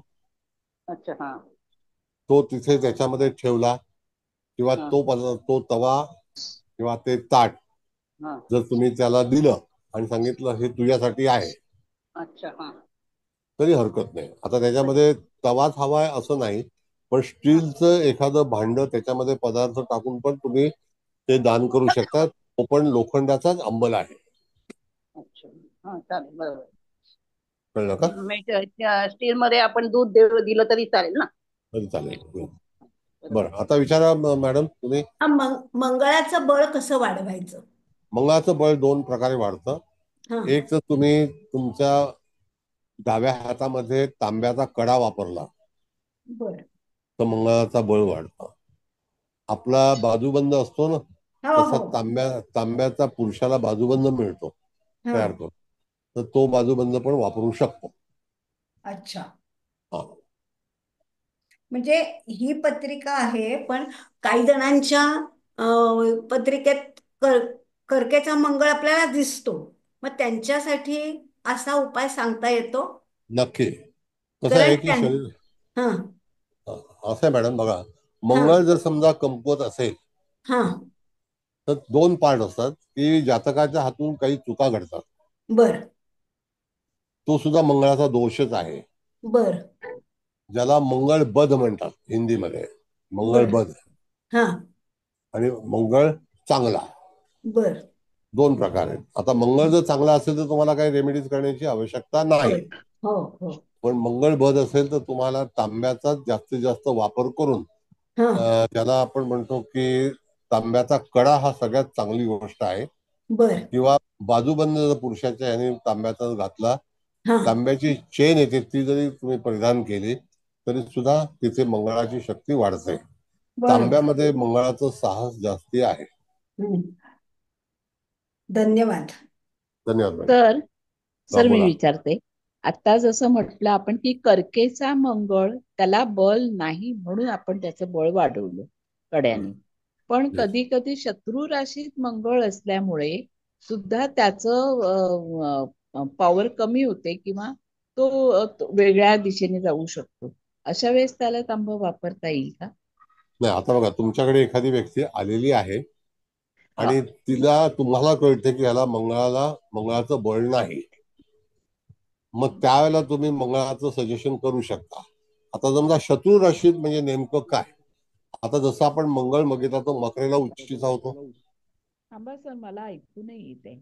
एक सेकंड सर. तुमचाच आवाज मला तर येत नाही. कन्या किंवा मिथुन याचा असेल त्यांच्या म्हणण्यानुसार तर.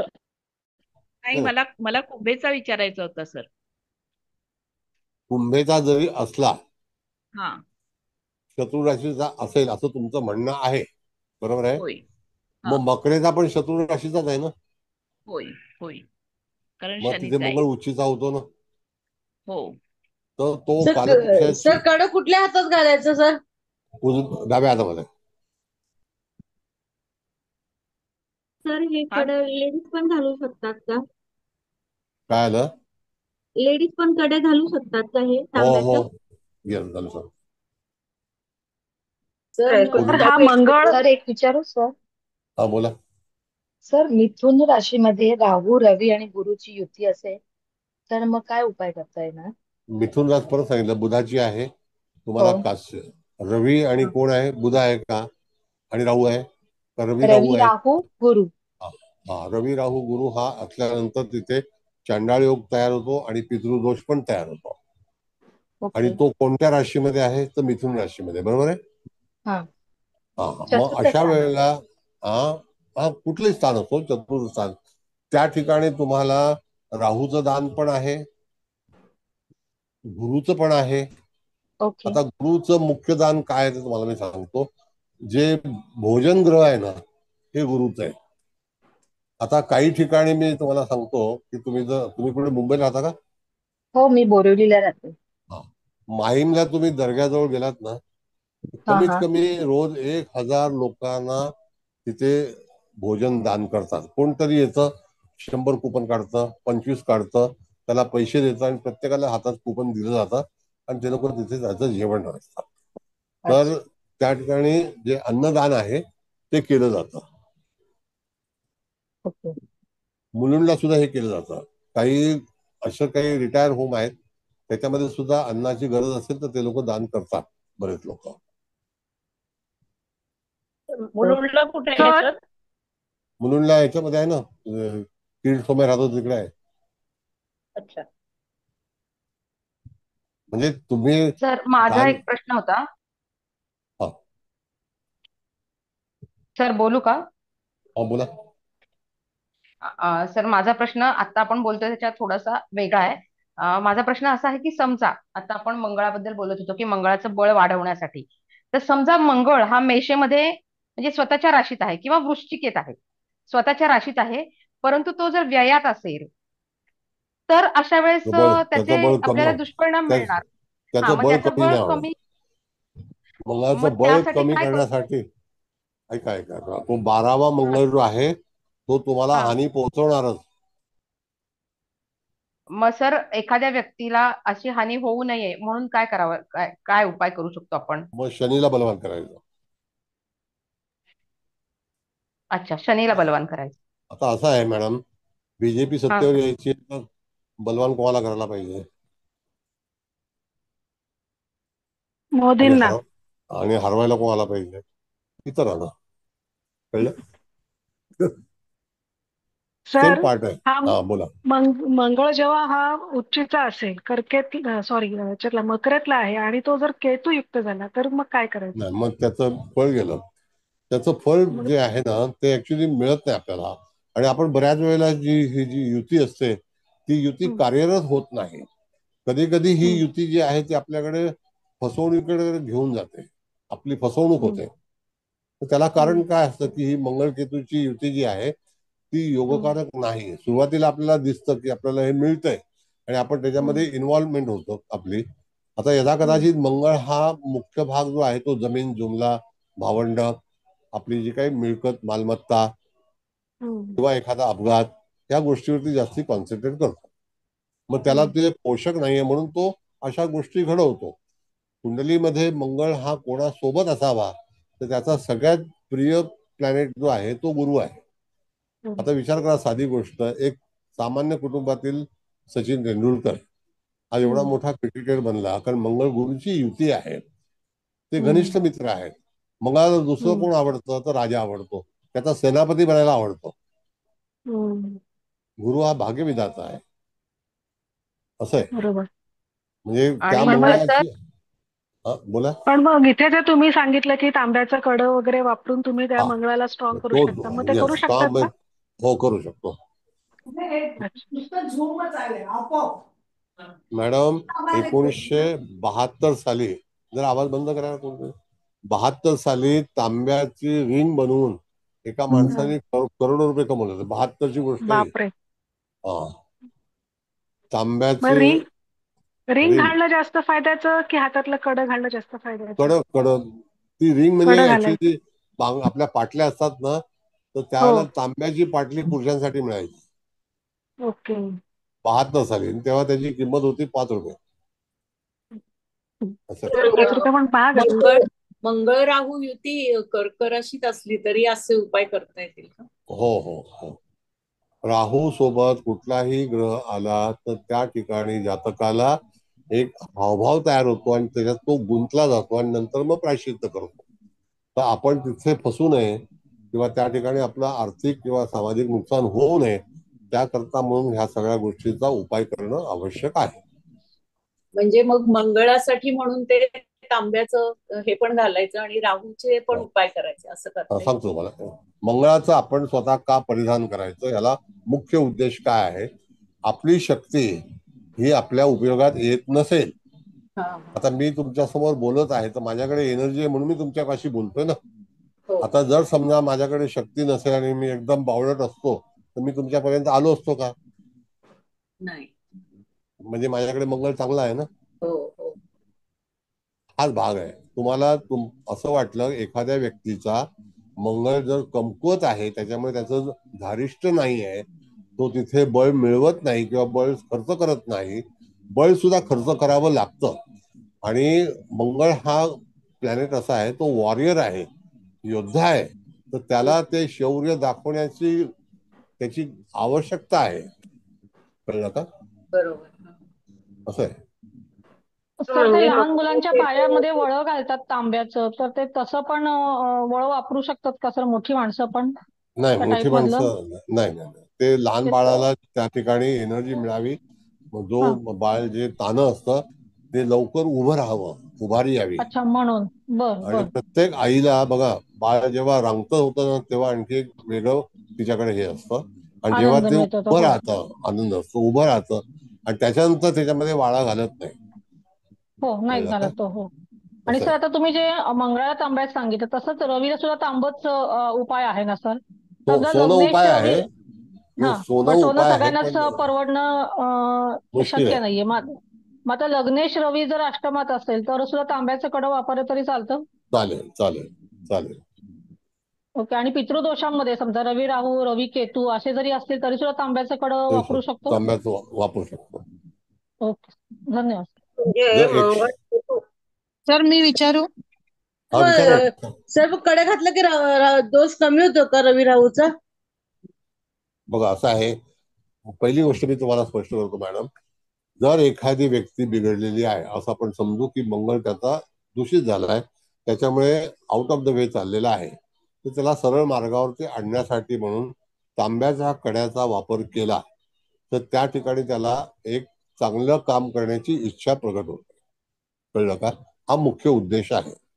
म्हणजे तिथे परिस्थिती सुधारते म्हणजे काय की तो कन्वर्ट होतो आणि चांगल्या मार्गाला लागतो. नेक्स्ट कोण आहे? सर मी विचारू का? हा, बोला मॅडम. सर रवी राहू युती जर अष्टमामध्ये आहे, सिंह राशीमध्ये, तर त्या स्त्रीने कड घालावं का आणि कुठल्या हातात नाही, घालावं? तिने रवीला बलवान करावं. जर समजा हा. कडं घालायचं असेल तर घालू शकता, नाही असं नाही. हम्म. मग तुम्ही कदाचित बघितलं असेल, जे बंगाली फॅमिलीज आहेत, ऑल ऑल ओव्हर बंगाल, हा, प्रत्येक स्त्रीच्या बाहूवरती काही ना काहीतरी तावीजमध्ये घातलेलं असतं. हो तर हो. ती एक वनस्पती असते आणि ती ते लोक बांधतात घरातून निघताना. म्हणजे समजा ते पैसे कमवायला बाहेरगावी जात असतील, हा हा. आणखी कुठे जात असतील, तर त्यावेळेला ते रत्न किंवा ती वनस्पती वापरून त्याचं काम करतात. तसंच स्त्रीने तुमच्या म्हणण्याप्रमाणे जर हा. तांब्याचं कड घातलं तर ती एक शक्ती तयार होते दुःख अच्छा. निवारण करण्यासाठी.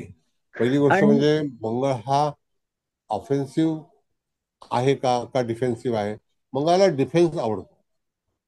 अच्छा. Yes. नाही नाही, रवी राहू युती तेच अष्टमामध्ये रवी सिंह राशी. रवी राहू असेल तरी सुद्धा तुम्ही त्या ठिकाणी रवीचं जे काही तांब आहे ते वापरू शकता. अच्छा. आणि रवीचं दान मेटल जे दिलं आहे तर? ते हा दान मॅडम, दान दिलं तर? आता दान काय रवीचं करायचं तर धान्याचं रवीचं दान असेल ते करा. अच्छा. तर पंचमात मंगळ आणि राहू असेल कर्केचा तर मग काय करायचं? पंचमामध्ये कर्केचा राहू आणि मंगळ असेल तर मंगळाचाच उपाय करायचा. मग राहू तर करायची गरज नाही ना. एक मिनिट थांबा, 2 मिनिटं. कर्क राशीला ही जलाशयाची रास आहे. जर समजा जलपदार्थ जलाशय की जे जलामध्ये राहणारे जे मासे आहेत त्यांचं पण खाद्य आहे, अच्छा. नाही का? हो हो बरोबर. मग ते तुम्ही दान करू शकता. कळलं? राहू तर करायची गरज नाही ना. परत तेच आहे. अहो, सर मी विचारू? हा बोला.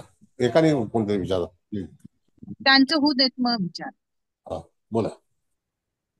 तेच म्हणलं म्हणजे म्हणजे मंगळ याच्यासाठी जलाशय कर्केचा आपण तो केलं आणि मंगळाचं कड घातलं. म्हणजे राहू तर करायची गरज नाही ना असं माझं. भाग असा आहे मॅडम, राहूचं दान मी तुम्हाला सांगितलेलं आहे की राहूच्या काय काय गोष्टी आवश्यक असतात. आता त्या ठिकाणी राहूचं दान केलं तरी हरकत नाही. आता राहूचं दान हे जे आहे मैसूर पाक आहे, पण आपला मुख्य उद्देश काय आणि विषय काय चाललाय तर कर्क राशीच्या बद्दलचा विषय चाललेला आहे. कर्क रास ही जलाशयाची दुधाची आहे, पाण्याची आहे.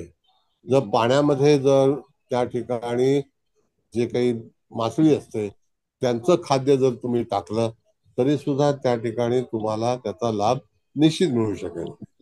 आता त्याच्यावरती आणखी दुसरा उपाय सांगतो, एकेकाने विचारा. जर एखाद्या व्यक्तीला जर समजा असा काही योग असेल तर कधी कधी घरामध्ये दुधाने आंघोळ केल्यास तिथे त्या जातकाच्या जीवनात परिवर्तन होतं. जर असा दोष असेल तुम्ही सांगताय त्याप्रमाणे तर मुलाच्या कुंडलीत आहे माझ्या. परत तुम्ही पर्सनल का विचारता? असं विचारू नका ना सर. आता जसं तुम्ही म्हणालात तसं समजा कर्केमध्ये चंद्र राहू युती असेल तर म्हणजे चंद्र तरी सुद्धा दुधाने आंघोळ करायची की माशांना खायला, म्हणजे काय हे दोन्ही पण करू शकतो आपण? दुधाने आंघोळ केलं तर स्वतः स्वच्छ होईल ना, मनुष्य शुद्ध होईल. अच्छा. आणि सर मगाशी आपला विषय चालला होता तर त्या एक मॅडमने विचारलं होतं की राहू आणि गुरुची युती विचारलं होतं. राहू गुरु आणि शुक्र पण असेल तिथे, मग गुरु शुक्र शत्रू आहेत. शुक्राचं सांगितलं ते शुक्र शत्रू आहे, ते एकत्र आले ते तुमच्या जीवनामध्ये जीवन विस्कळीत करणारच. मग अशा वेळेस काय उपाय करणार? गुरु राहू आणि शुक्राची युती म्हणजे चांडाळ योग झाला तो. चांडाळ योग आणि जामित्र योग दोन्ही येतात. चांडाळ योग आणि जामित्र योग दोन्ही होतात राहू बरोबर गुरु शुक्र असेल तर. आता त्याच्यामध्ये सांगतो तुम्हाला मॅडम, शुक्राचं दान म्हणजे साखरेचे पदार्थ असं सांगितलंय आपण. राहूचं दान म्हणजे मैसूर पाक, बरोबर आहे? हो. आणि मग गुरुसाठी म्हणून आपण अन्नदान. Okay okay. Thank you sir. जरा एक, आता आपण कर्केचा मंगळ राहू म्हणून जलाशयामध्ये माशांना खाऊ घालणं, मग ती जलाशयाची रास आहे. तशी जर वृश्चिक ही पण जलराशी असल्यामुळे तिथे पण मंगळ राहू आहेच. ती मंगळाची आहे. मंगळाचा तो भाग आहे ना, तो त्या ठिकाणी तुम्हाला मंगळाचं मेटल, अच्छा, चंद्राचं मेटल चांदी आहे. मंगळाचं तांब ना, तांब आहे. चंद्राचं चांदी आहे. आता चांदीच्या ताटात आणि पेशवाई थाटात जेवण जेवायला घालायचं तरी चालेल. वृश्चिकेत असेल तर मंगळाला तांब्याच्या ताटात जेवायला द्यायचं. हो, पूर्वी पराती असायच्या तांब्याच्या, पितळेच्या पराती. आता सगळं मेटल गायब झालं. आता आपण कागदावरती जेवायला आलो. पिझ्झा कागदामध्ये. बरोबर आहे. सर विचारू का बेंद्रेबद्दल? नमस्ते साहेब. नमस्ते. मी इंटरनेट मध्येच बंद पडल्यामुळे बाहेर गेलो होतो, पण मिळालं आतमध्ये. तर वृश्चिकेत मंगळ आणि शनी असला तर फार डेंजर आहे. डेंजर? फार डेंजर. नाही, त्याच्यासाठी उपाय काय करायचा? उपाय असा आहे, एक तर शनीचा उपाय म्हणजे शनी मंगळाची युती आहे असं आपण समजूया. आणि शनी मंगळाची युती आहे. मंगळ तिथे बलवान असेल कारण तो वृश्चिकेचा आहे म्हणून. आता शनीला असं आहे मॅडम सर की त्या ठिकाणी पात्रदान, ज्याला आपण म्हणतो चप्पल, हे दान केलं. चांबड्याची चप्पल कोल्हापुरी तरी चालेल.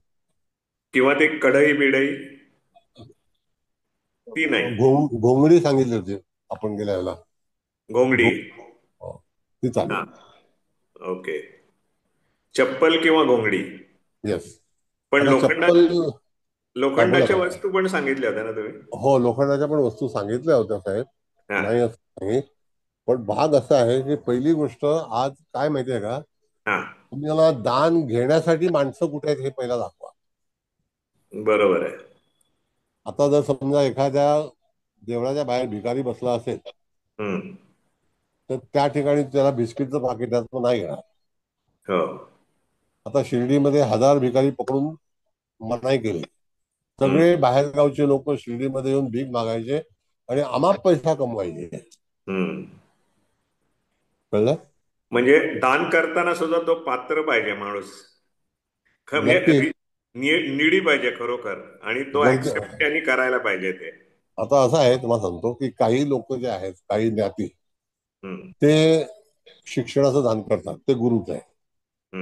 एखाद्या व्यक्तीची शिक्षणाची फी भरतात, एखाद्या धर्मशाळेमध्ये काहीतरी सामान देतात, कारण ते धर्मस्थान आहे. बरोबर आहे. आपल्याकडे फार पूर्वी तुम्ही ऐकलं असतील, गावोगावी धर्मशाळा होत्या. हो त्याच्यामध्ये राहणं आणि जेवण सगळं फुकट मिळायचं. हो त्याला धर्मशाळा म्हणायचे ते लोक. मग अशा तऱ्हेचे काही लोक करणारे आहेत, करत होते. आजही गुजरातमध्ये बऱ्याचशा धर्मशाळा आहेत आणि त्यामध्ये कुठलेही पैसे घेत नाहीत. ते नर्मदा परिक्रमा करणारे लोकांना सगळे तसे असे आहेत लोक. बरोबर. Okay sir.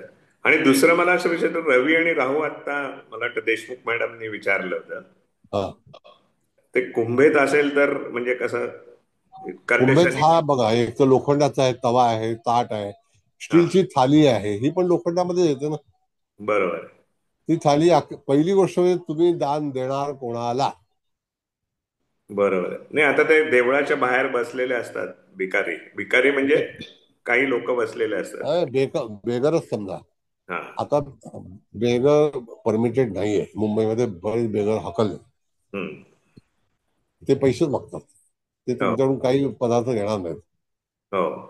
गाडीमध्ये बिस्किटचं पाकिट ठेवलं आणि त्याला दिलं तर नाही घेत ते, त्याला पैसे.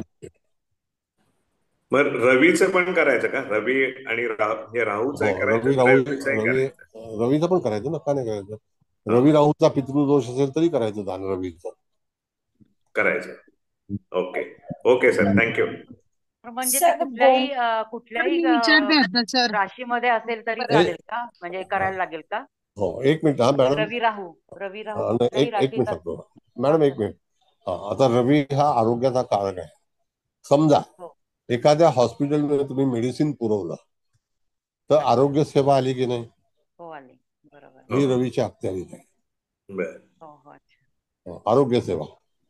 कधी कधी काही लोकांना आरोग्य सेवेची पण चिंता असते. आता इथे मी जिथे राहतो तिथे जेनेरिकची दुकान आहे आणि बाजूला मारवाडीची फार मोठी सोसायटी आहे. तर तो प्रत्येक मारवाडी समजा त्यांच्या सोसायटी मधलं 10,000 रुपये आणून जेनेरिकला देतात आणि ते सांगतात कोण गरीब आलं तर ह्या पैशातून त्यांना तू औषधं देत राहा. हा एक उपाय आहे, म्हणजे मेडिसिन वाटप करणे. काही लोक कॅम्प करतात, ब्लड डोनेशनचा आहे किंवा आणखी तपासणी आहे, अशा गोष्टी त्या होऊ शकतात. ते तुम्ही स्पॉन्सर केलं तरी रवीचं दान दिलं हरकत. येस. बरं. Okay sir, thank you. शेवटी काहीतरी तुम्हाला दिलं पाहिजे. बरोबर. आता कवटेकर मॅडम विचारा, काय बोलायचं तुम्हाला? नाही, तेच विचारलं मी की रवी राहू युती कुठल्याही राशीमध्ये असेल तरी पण हा पितृदोष तरी पण हे दान केलं तरी चालेल. हो हो. आणि षष्ठातच असेल रवी राहूची युती समजा. षष्ठात असेल तर राशी कोणती आहे मॅडम? मेष राशीमध्ये रवी उच्चीचं झालं. मेष राशी. आता मला एक सांगा की मेष राशीचं जे साहित्य आहे ते मेटल आहे. ओके. हा, ते पण तांब आहे. आणि मंगळ राहूची युती आहे का रवी राहूची आहे? नाही, रवी राहू.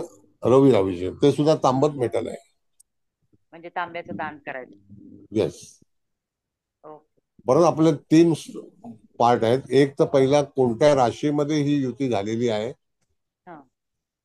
ते पण त्याच्यानंतर. हो मॅडम, मंगळ राहू किंवा बोला सर. मंगळ, गुरु आणि राहूची जर युती असेल तर सिंह राशी. षष्ठात सिंह राशीमध्ये मंगळ, राहू आणि गुरु यांची युती असेल तर त्या ठिकाणी सिंह राशीचं जे काही तांब आहे तो विचार करायचा. राहूचं जे खाद्य आहे ते तुम्हाला सांगितलेलं आहे, मैसूर पाक. आणि दुसरा ग्रह कोणता आहे मॅडम? गुरु. मग गुरुचं अन्नदान आहे, धान्य आहे, डाळ आहे. अन्नदान सर, अन्नदान म्हणजे जर आपण कुठल्याही तीर्थक्षेत्री गेलो आणि तिथे आपण अन्नदानाची पावती फाडतो ती चालेल का? बघा, आता तिथे अन्नदानाची पावती ही त्या संग्रही तुमचे पैसे जमा होतात. आता थोडक्यामध्ये तुम्हाला सांगतो, अन्नदान हे तुम्ही जर एक 5 किलो धान्य नेऊन दिलं पैसे देण्यापेक्षा तर त्याचा वापर होतो. कळलं? आता बऱ्याचशा शीख गुरूंकडे, शीख मंदिरामध्ये त्या ठिकाणी तुम्हाला लंगर चालतो, हजारो लोक जेवतात. अगदी लंडन मध्ये सुद्धा लंगर चालतो, कळलं? मग सर त्या ठिकाणी त्यांचेच बोला. लंगर असतात सर. हा अमरनाथला आहेत. वगैरे जाताना त्यांचेच लंगर असतात पण ते मोठ्या प्रमाणात. धर्माला मानतात ते लोक. हा, बरोबर आहे, बरोबर आहे. असं आहे. सर आपल्याकडे हाऊस हेल्प साठी जे येतात त्यांना दान केलं तर चालेल काय? चालेल चालेल. चालेल. अन्नदान. Hello hello. हा बोला हा. बोला. गुरुसाठी हरभरा डाळ आणि मुगाची डाळ पिवळ्या रंगाची, हे पण दान करतात बरेच ठिकाणी. बघा आता असं आहे, चण्याची डाळ जी आहे हो ही सुद्धा डाळीमध्येच मोडते. चण्याच्या डाळीचे हो अनेक पदार्थ तयार होतात. आणि मुगाची डाळ जी आहे ती बुधासाठी आहे. मूग हो डाळ जी आहे ती बुधासाठी. म्हणून मुगाच्या डाळीचं वरण खाल्ल्यानंतर, पिवळ्या मुगाच्या डाळीचं, तर हो बुद्धी शार्प होते. हो बरोबर. असं आहे. सर आपने जो राहू का बोला था ना, गोमड़ी, मतलब उसका ब्लैंकेट मीनिंग होता है सर? हाँ, ब्लैंकेट नहीं, वो घोंगड़ी अलग है और ब्लैंकेट अलग है। सर ब्लैंकेट एक जो है, विचारू. हाँ बोला। सर सिंह राशीत बुध रवी केतू आहे, तर केतूचं मग काय झेंडा पताका तेवढंच बुध करायचं का राहू आपण? केतू कसा असता मॅडम? बुध रवी केतू, बुध रवी केतू, सॉरी सॉरी. सिंह राशीत बुध रवी आणि केतू. तर बुधाचं माहितीये, रवीचं पण तांब्याचं माहितीये, पण केतूसाठी झेंडा पताका एवढंच का? झेंडा पताका जे आहे ना, बघा असं आहे मॅडम की हा. तुमच्या घराच्या बाहेर जरी पताका लावले तरी हम्म. सुद्धा तो दोष नाहीसा होतो. ओके. ज्यांचा केतू खराब झाला असेल तर अशा व्यक्तीने पताका जरी लावली, ध्वज, आणि तो त्रिकोणी असणं गरजेचं आहे. ओके. हा. बऱ्याच गाडीवरती तुम्हाला सर तो बुध आणि केतू बरोबर असताना बुध खराब होईल ना? नाही, केतू पण खराब झालेला असेल ना कदाचित काही वेळेला. तो अष्टमात वगैरे काही असेल तरी खराब राशीमध्ये होईल. बघा असं आहे मॅडम, मिथुन राशीमध्ये केतू दूषित होतो. दूषित, हो, नीचेचा समजला जायचं नाही हो, का? त्या करू. नाही, आता यांनी सिंह राशीत सांगितलं ना. शिवराज झाले तर त्या. हा बोला. बोलू शनी राहू असेल, शुक्राच्या राशीमध्ये जर अशी राहू गुरु अशी युती असेल तर शुक्राची रास असल्यावर आपण कुठलं म्हणजे साखरेचे बाकीचं- पदार्थ, साखरेचे पदार्थ. अच्छा, हे जिलबी वगैरे तुम्ही सांगितलं होतं. हो, ते आहे. दुसरं वर्ष तुम्हाला माहिती आहे, होळी आता झाली आहे तर आपण बताशाची माळ घालतो, माहिती तुम्हाला? गाठी पूर्वी म्हणतात बताशाची. त्याला. गाठी हा, म्हणतात. पूर्वी अच्छा, बताशाची. गाठी गाठी. हा, हा, म्हणजे हा. आता पाडव्याला पण आता गुढीपाडव्यालाच. हा, मग त्या सुद्धा तुम्ही दान करू शकता. अच्छा. हा. हरे कृष्ण सर, दंडवत प्रणाम. हरे ते कृष्ण. गाठी कोणासाठी सर? त्या कुठल्या ग्रहासाठी? त्या साखरे शुक्राच्या आहेत ना मॅडम? शुक्राच्या. ओके. Thank you sir. सर विचारू? हा. हरे कृष्ण बोला. सर हा. येस, हरे कृष्ण. मला विचारायचं होतं की जे आपण अन्नदान म्हणतो, आता नीडी पीपल हे तर खरंच आहे अवघड आहे हे करणं. पण मग जर आपले हे इस्कॉनचं जे गोशाळेला जे चारा वगैरे जातो, तर मग त्यांना मुक्या जनावरांना आपण ते तसं दिलं चारा, तर ते चालू शकतो का नको? मग आता त्या ठिकाणी हे जो घास आपण जो गाईला हे करतो चारा, तर तो योग्य आहे, त्यात प्रश्न नाही. पण गाईचं जर तुम्हाला चांगल्यापैकी हे पाहिजे असेल, सपोर्ट किंवा उत्तम दान ज्याला आपण म्हणतो, तर गाईला आवडतं गुळ. तर साधा एखादा 1 किलोच्या गुळाची ढेप जरी तुम्ही त्या गोशाळेमध्ये दिली आणि गायीने खाल्ली तरी सुद्धा बरेच संकट कमी होतात. ओ ओके. अच्छा. मग ते गाईला एक गुळाचा फार चांगल्यापैकी हे आहे, स्वाद आहे, आणि ती आवडीने खाते. त्याच्यापासून जे काही तिचं मिळतं, गाईच्या अंगामध्ये सोनं सुद्धा असतं. अच्छा. आणि बरेचसे डिस्काउंटवाले घेतात का असे डाळ गुळ गुळ वगैरे? देतो ना आपण सर, हरभऱ्याची डाळ आणि गुळ देतो गाईला. माधवबागला, आमच्याकडे मुंबईला माधवबाग म्हणून आहे सीपी टँकला, तिथे बरीचशी लोक गुळाची ढेप आणून त्याला देतात. हा, बरोबर सर. सर, आणि मला आणखीन एक विचारायचं होतं की हे काही स्पेसिफिक तसेच करणं जास्त योग्य राहतं का नाही? जेव्हा आपल्याला कळतं हे ग्रह खराब आहे, त्याच वेळेला करून टाकलेलं नाही, केव्हा आता पण चांगलं? भाग असं नाही रे. आता बघा मॅडम, कसं आहे की तुम्ही कन्सल्टंट आहात, बरोबर आहे. त्याच्याकडे जातक येतो, त्याचं तो दुःख घेऊन येतो. ते दुःख निवारण करण्याकरता तो म्हणतो की मला काय करायला हवं. तर हे सगळे जे योग आहेत त्याच्यावरती जी दानं आहेत, तर तुम्हाला मी कधी सांगणार नाही की पैशाचं दान करा. तर त्यापेक्षा ज्या काही वस्तू आहेत त्याचा वापर करा, जर आपलं जीवन सुधारायचं असेल तर, किंवा धर्म करा. जर त्या ठिकाणी दान केलं तर निश्चितच तुमचं जे काही दुःख आहे ते सावरलं जाईल. तर मी दोन्ही विचारू भाव. येस सर, येस येस, बरोबर. तर मी कळलं का? विचारू हे आपलं सर, तर हा शनी राहू असेल तर, हा कर्केमध्ये शनी राहू असेल तर, शनी राहूची युती जर असेल तर त्या ठिकाणी तुम्हाला पुन्हा तोच लोखंडाचा प्रश्न आला. एखाद्या थालीमध्ये मैसूर पाक तुम्ही देऊन तो दान करू शकता. शेवटी लोखंडाचा संबंध हा शनीशी आला, तेलाचा संबंध आला शनीशी.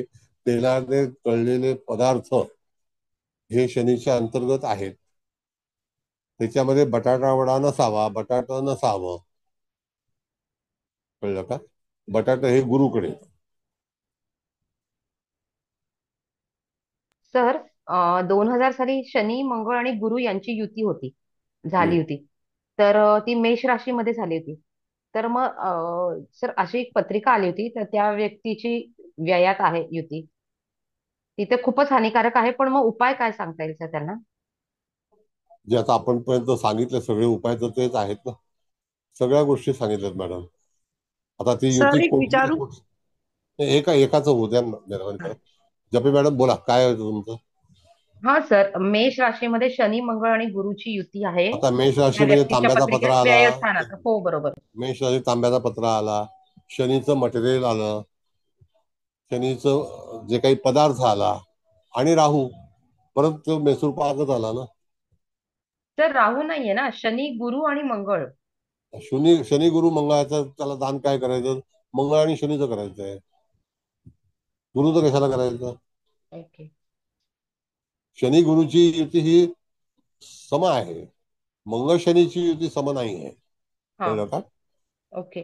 म्हणजे गुरु त्रास कमी करेल, म्हणजे गुरु सोबत असल्यामुळे शनी मंगळाच्या युतीचा जो त्रास आहे तो काही प्रमाणात कमी होईल. दोन बरोबर का मिनिटं. सर? असं आहे, परत तुम्हाला पूर्ण ज्योतिष माहिती पाहिजे. ज्या आकाशातल्या शेवटच्या कक्षा आहेत 8, 9, 10, बरोबर आहे. मंगळाच्या मध्ये गुरुची रास आहे, त्याच्यानंतर शनीची रास आहे. आलं लक्षात? हो.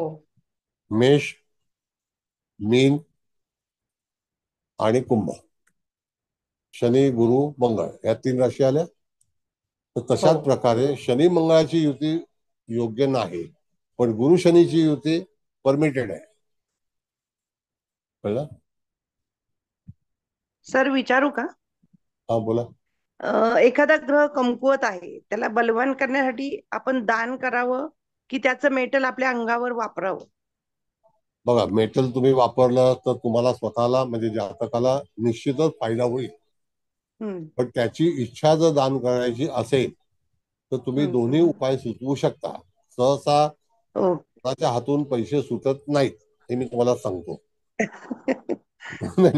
Practical practical. तर त्यापेक्षा त्याला जर समजा वस्तू वापरायची असेल, आता पूर्वी कसं असायचं माहिती तुम्हाला मॅडम, की गुरुजींना धोतर जोडी दान करा. येस, हे पुण्याचं काम आहे आणि बरोबर. आवश्यक आहे. पण लोक म्हणतात कशाला दान करायचं, त्याला दक्षिणा दिली नाही एकदा जाऊ दे, त्याला काय करणार. नाही, आता ते लोकांचे विचार फार वेगवेगळे आहेत. पण आपल्याकडे जेव्हा गुरुजी येतात, पूजा करतात, त्यांना वस्त्रदान करावं असं शास्त्रात नियम सांगितलेला आहे. पण ते लोक पालन करत नाहीत. ते त्यावरती भरपूर काहीतरी दुसऱ्या तिसऱ्या गोष्टी सांगत असतात. आता तुमचा प्रश्न आहे की ते स्वतः वापरायला काय वापरायचं. कळलं?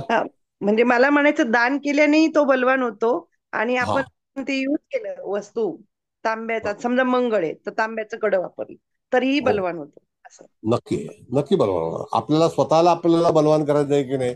जो जातक आहे त्याला स्वतःला फायदा झाला पाहिजे असं आहे की नाही आपलं. बरोबर बरोबर. त्याला दोन्ही पर्याय आहेत. जर त्याने स्वतः वापरलं तर.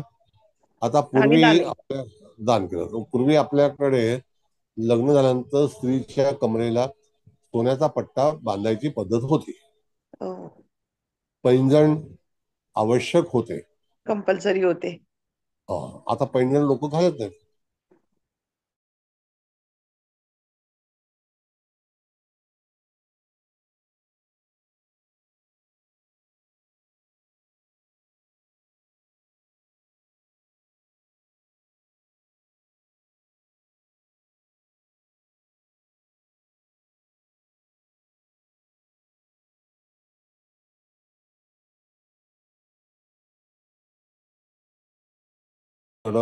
मंगळवारच्या दिवशी सकाळी परिधान करायचं. ज्या वेळेला तुम्ही एखादी गोष्ट करता त्यावेळेला तुम्हाला तो धातू कोणत्या ग्रहाचा आहे, त्याचा अंमल कोणत्या दिवशी असेल, त्या होऱ्यामध्ये तो परिधान करायचा.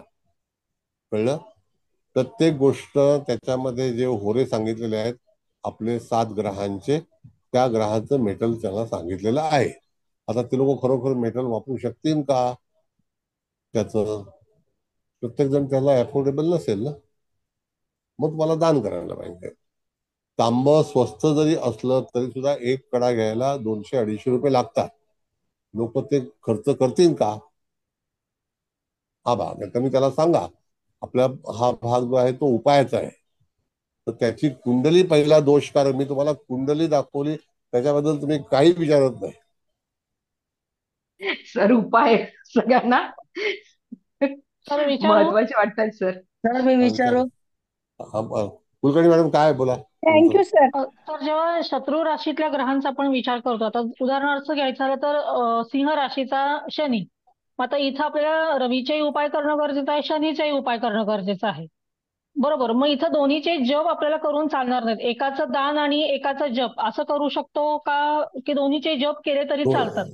दोन्हीचे उपाय पण चालतील, दोन्हीचे अन्न पण चालतील आणि दोन्हीचे जप पण चालतील. आता इथं सर कसं आहे, आपण दोन्ही शत्रू ग्रहांचं बळ एकत्र वाढवत नाही का जप करून, असं माझा एक बाळगोत प्रश्न असेल कदाचित. तर काय? हा, मग तेच मला म्हणायचं की आपण रवीचाही जप करणार, आपण शनीचाही जप करणार, मग शेवटी आपण फिरून तिथंच येतोय ना. आपण कुठल्याच ग्रहाला एक बळ उठाव देतच नाही, आपण दोन्हीला सारखंच यायचा प्रयत्न करतो. नाही, सांगतो तुम्हाला. जर समजा एखादा ग्रह क्रोधित झाला आहे आणि तो आपल्यावरती कृपा करत नाही, तर तिथे मंत्र हा सगळ्यात उत्तम एक पर्याय आहे. जर तो शत्रुग्रह असेल, दोघं एकत्र असतील तरी दोघांचे मंत्र केल्यानंतर ते ग्रह जे आहेत, आपण आता नवग्रह शांत म्हणतो, मग नवग्रह शांत का करा, एक ग्रह शांत का नाही करत? बरोबर. हो, नाही का? मग 9 ग्रह का करावे?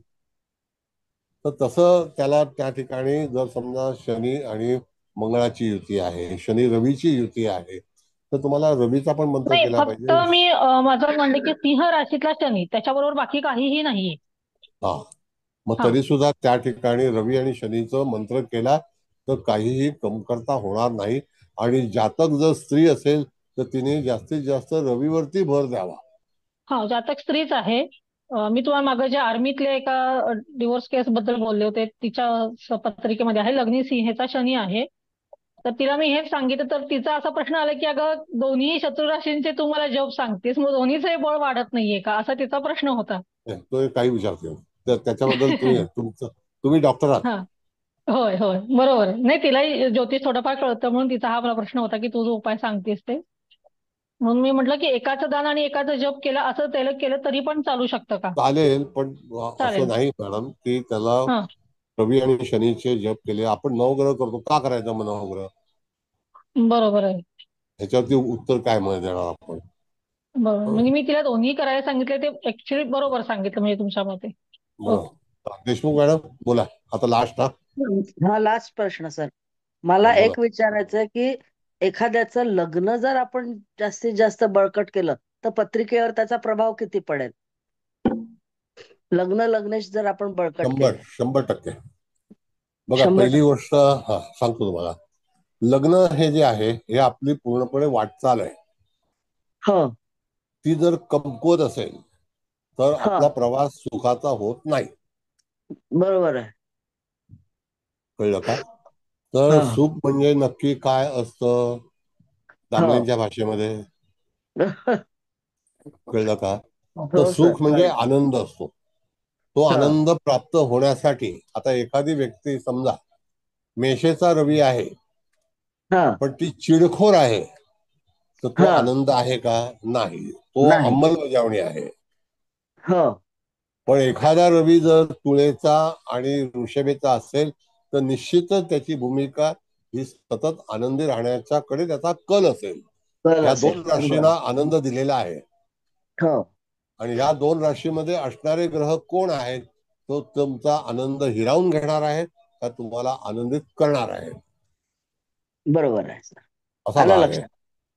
जसा चंद्र हा तुळेत आणि वृषभेत ह्या दोन्ही ठिकाणी रमतो का? तर त्या चंद्र हा रमणारा ग्रह आहे. मग त्याला रमणं म्हणजे ते दुःख आहे असं नाही, त्याला आनंद उपभोगण्याची संधी जीवनामध्ये तो ग्रहच आणून देणार आहे. तर तुम्ही काय करू शकाल? बरोबर आहे सर. म्हणून या राशींचा अभ्यास करणं, त्या राशी खरोखर डेलिकेट आहेत का, कोमल आहेत का, निष्ठुर आहेत का, प्रॅक्टिकल आहेत का, व्यापारी आहेत का, बुद्धिजीवी आहेत का, हे आपण सोमवारी शिकणारच आहोत. हो सर, कळलं सर, आलं लक्षात. Thank you sir. धन्यवाद. खूप छान झालं, खूप छान झालं. धन्यवाद. सर, जाता जाता मी एकच प्रश्न विचारू का? बोला बोला बोला. आत्ताचं लेक्चर खूप छान झालं, सगळ्या गोष्टी कळल्या. या ग्रहांचे जे उपाय तुम्ही सांगितले त्याबरोबर तत्व आणि दिशांचा काही आपण वापर करू शकतो का? हो, वापर नक्की करू शकतो. तुमचा प्रश्न अतिशय महत्वाचा आहे. कसं आहे की प्रत्येक ग्रहाला एक दिशेचं बळ आहे. आता ते दिशेचं बळ कसं आहे की समजा पूर्व दिशा जी आहे ती शुक्राकडे असेल तर तेजस्वीपणा हा शुक्राकडे आहे. म्हणजे लाईमलाईट ज्याला म्हणण्यापेक्षा ब्राईटनेस जो आहे तो शुक्राकडे आहे. चकाकीपणा हे शुक्राकडे आहे. आणि जर समजा शुक्र आपल्या त्या लग्नाच्या जवळपास नसेल, कळलं का, तर त्या ठिकाणी तुम्हाला आकर्षित किंवा आकर्षणपणा फार कमी असतो, किंवा एखादी गोष्ट आकर्षित करणे किंवा तुम्ही लोकांना आकर्षित होणे, या दोन्ही पार्ट असतात त्याच्यामध्ये. तर त्या ठिकाणी तुम्हाला त्या दिशेचं बळ जे आहे ते मिळवायचं असेल, particular talking about the directions, तर त्या पर्टिक्युलर समजा आपण दशम स्थानामध्ये आपल्याला विचार करायला गेलो तर शनी आणि मंगळ हे दोन ग्रह जे आहेत हे दक्षिण दिशेचे पोषक ग्रह आहेत. तर अकॉर्डिंग टू डिरेक्शन तुम्हाला शनी मंगळाचं बळ वाढवायचं असेल तर जसं आपण भौम यंत्र जे आहे हे वापरतो वास्तूमध्ये, तसं भौम यंत्र जर समजा त्या ठिकाणी वास्तूमध्ये वापरलं गेलं तर त्या घराचं बळ वापरलं चांगलं होतं. ओके. तसंच पूर्व दिशेचं बळ हे सूर्याकडे आहे, पण सूर्य बुध शुक्र हे तिघही एकत्रित चालणारे जवळपास ग्रह असतात. तर त्याच्यामध्ये सूर्य बुध शुक्र हे बिलमुकाबिल नावाचा योग तयार करतात, तर ते दुःख आणतात. पण समजा एखाद्याच्या कुंडलीमध्ये धनात रवी आहे आणि बुध शुक्र हे लग्नी आले तर निश्चितच बुध शुक्र हे तुम्हाला चांगल्या स्थितीमध्ये घेऊन जाणारे आहेत. तर त्या ह्याच्यामध्ये रवी निर्माण होतो. बुध शुक्र युती असतील तर त्याच्यातून जन्माला येतो रवी. म्हणजे कुंडलीमध्ये दोन प्रभावी ग्रह हे सूर्य असतात.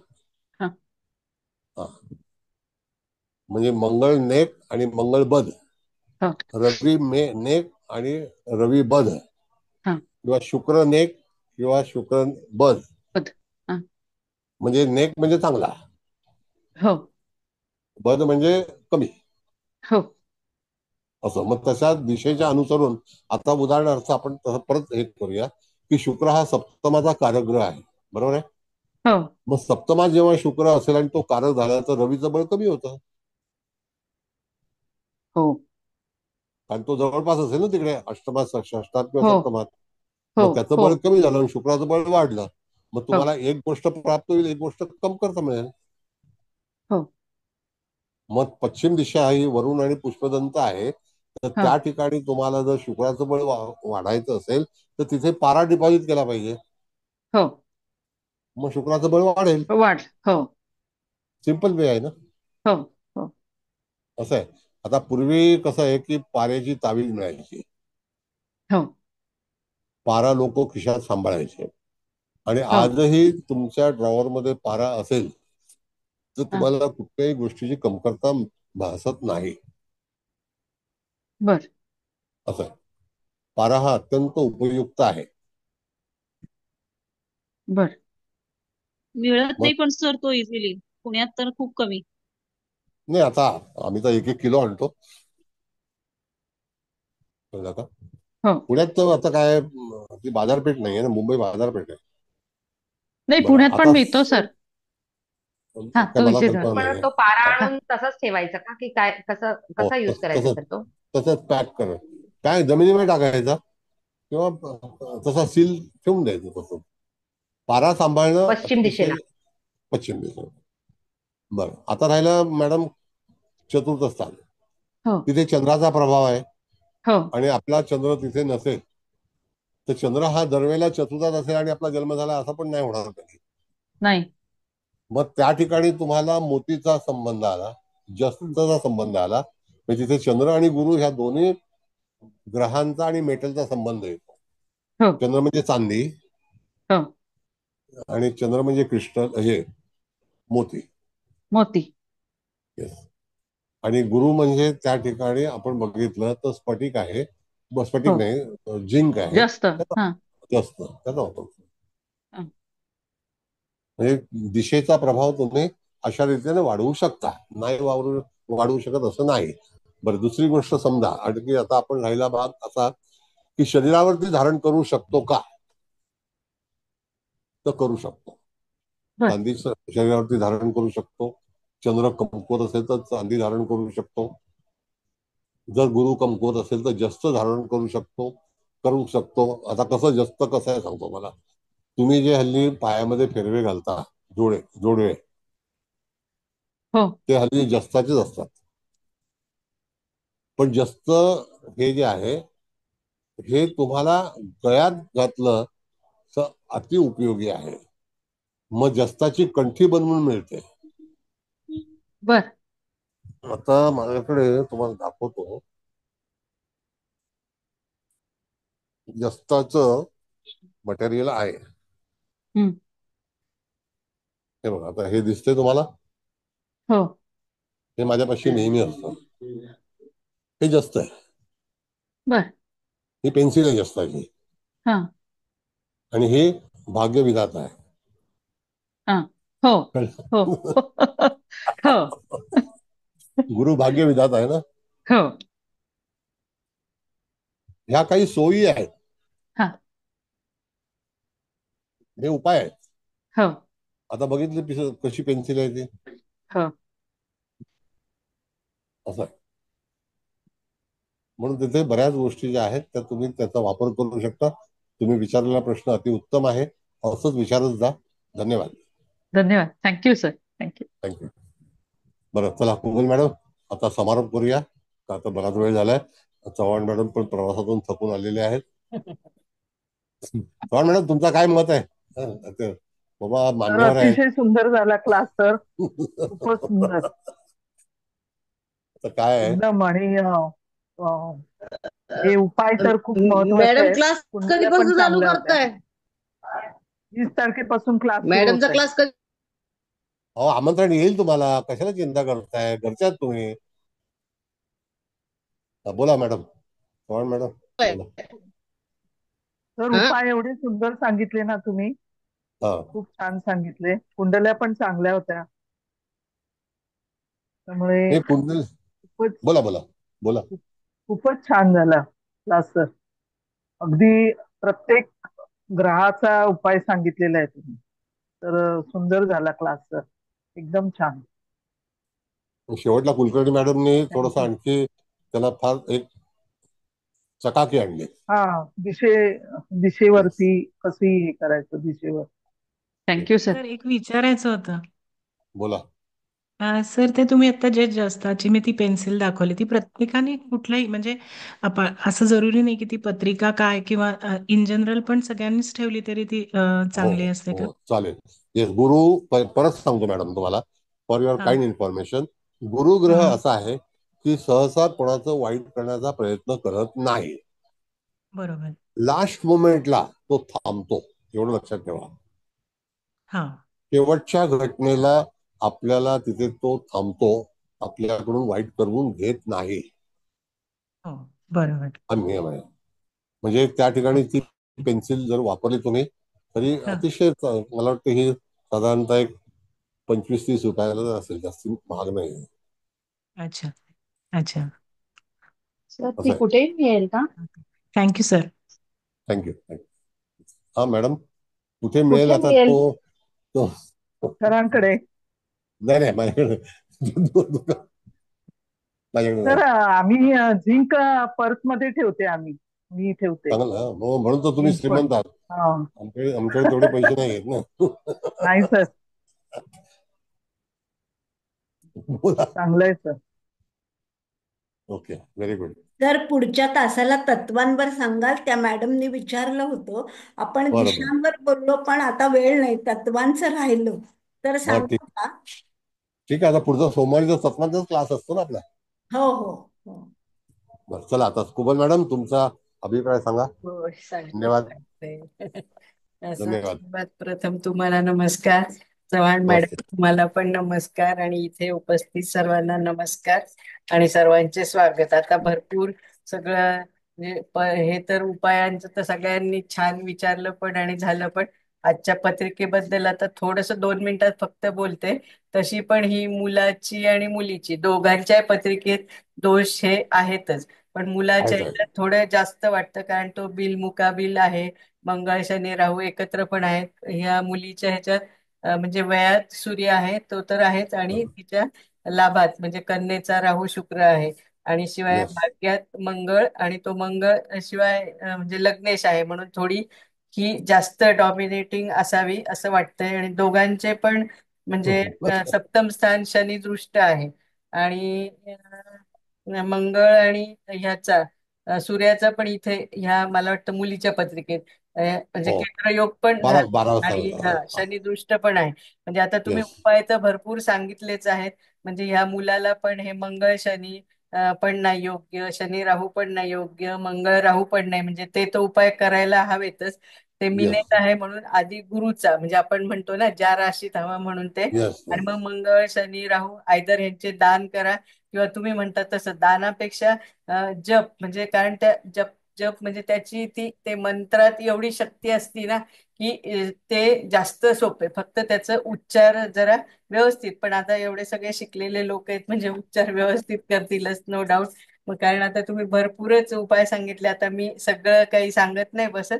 पण म्हणजे कन्येत पण कसं म्हणजे कुठले कुठले असेल तर कन्या म्हणजे बुधाची रास म्हणून काशाचं म्हणजे तुम्ही सांगितलं आहे तर त्याच्यात जेवण करणे किंवा आता इथे राहू शुक्र आहे तर मग ते राहूचा म्हैसूर पाक, शुक्राचं म्हणजे गोड पदार्थ मागच्या वेळेस तुम्ही जिलेबी सांगितलं होतं.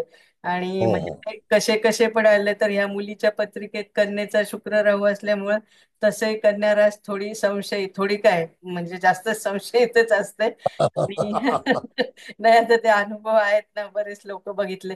आणि राहू आणि शुक्र असल्यामुळं ती बहीण जास्त लावालाव्या करून तिच्या ह्याच्यात हे आणते म्हणजे संसारात हे. आणि इकडे पण ह्याचा मंगळ राहू आहे आणि मंगळ शनी पण आहे त्यामुळे ह्याच्याकडनं भावंडांकडनं असं एकंदरीत हे होऊन. पण तरी शेवटी महत्वाचं काय की दोघांच्या राशी 1-5-9 म्हणजे चांगल्या तत्वातल्या आपण काय म्हणतो ते कुठलं धर्म तत्वातले आहेत ना. त्यामुळे शेवटी ते म्हणजे असे वेगळे होऊन परत एकत्र आले हे महत्वाचे. आणि तुम्ही म्हणालात तसं त्यांनी उपाय तर केलेच आहेत. या हो मुलांना म्हणजे ते बिल मुकाबिलसाठी ते मूग म्हणजे त्या तांब्याच्या भांड्यात भरून परत म्हणजे गळ्यापर्यंत भरायचं परत त्या तांब्याच्या झाकणाने सील करून ते एखाद्या येस. जलाशयात म्हणजे असं सोडून द्यायचं. हा उपाय म्हणजे खूप चांगला पण आहे. तुम्ही आम्हाला ह्याच्यात कुठल्या लाल किताब मध्ये शिकवलाय. बऱ्याच लोकांना त्याचा भरपूर उपयोग झाला म्हणजे अगदी डोळ्यासमोर उदाहरणं आहेत. तर म्हणजे सर एकंदरीतच क्लास अतिशय छान. म्हणजे ह्या क्लासची आम्हाला सगळ्यांना ऍज अ ऍस्ट्रॉलॉजर म्हणून म्हणजे जरूर होतच. पण आता एक्झॅक्ट तुमच्या काय म्हणायचं गायडन्स खाली आम्ही चांगले म्हणजे जर आमच्याकडनं काही चुका होत असतील कोणाकडनं तर आता त्या नक्की होणार नाही आणि बऱ्याच जातकांचं भलं पण होईल. तर त्यासाठी मी आम्हा सर्वांतर्फे तुम्हाला कोटी कोटी धन्यवाद देते, कोटी कोटी वंदन करते. Hats off to you and your divine soul. Thank you. धन्यवाद सगळ्यांना. धन्यवाद. सर आभारी आहे sir. Thank you sir. Good night sir. धन्यवाद थँक्यू सर. थँक्यू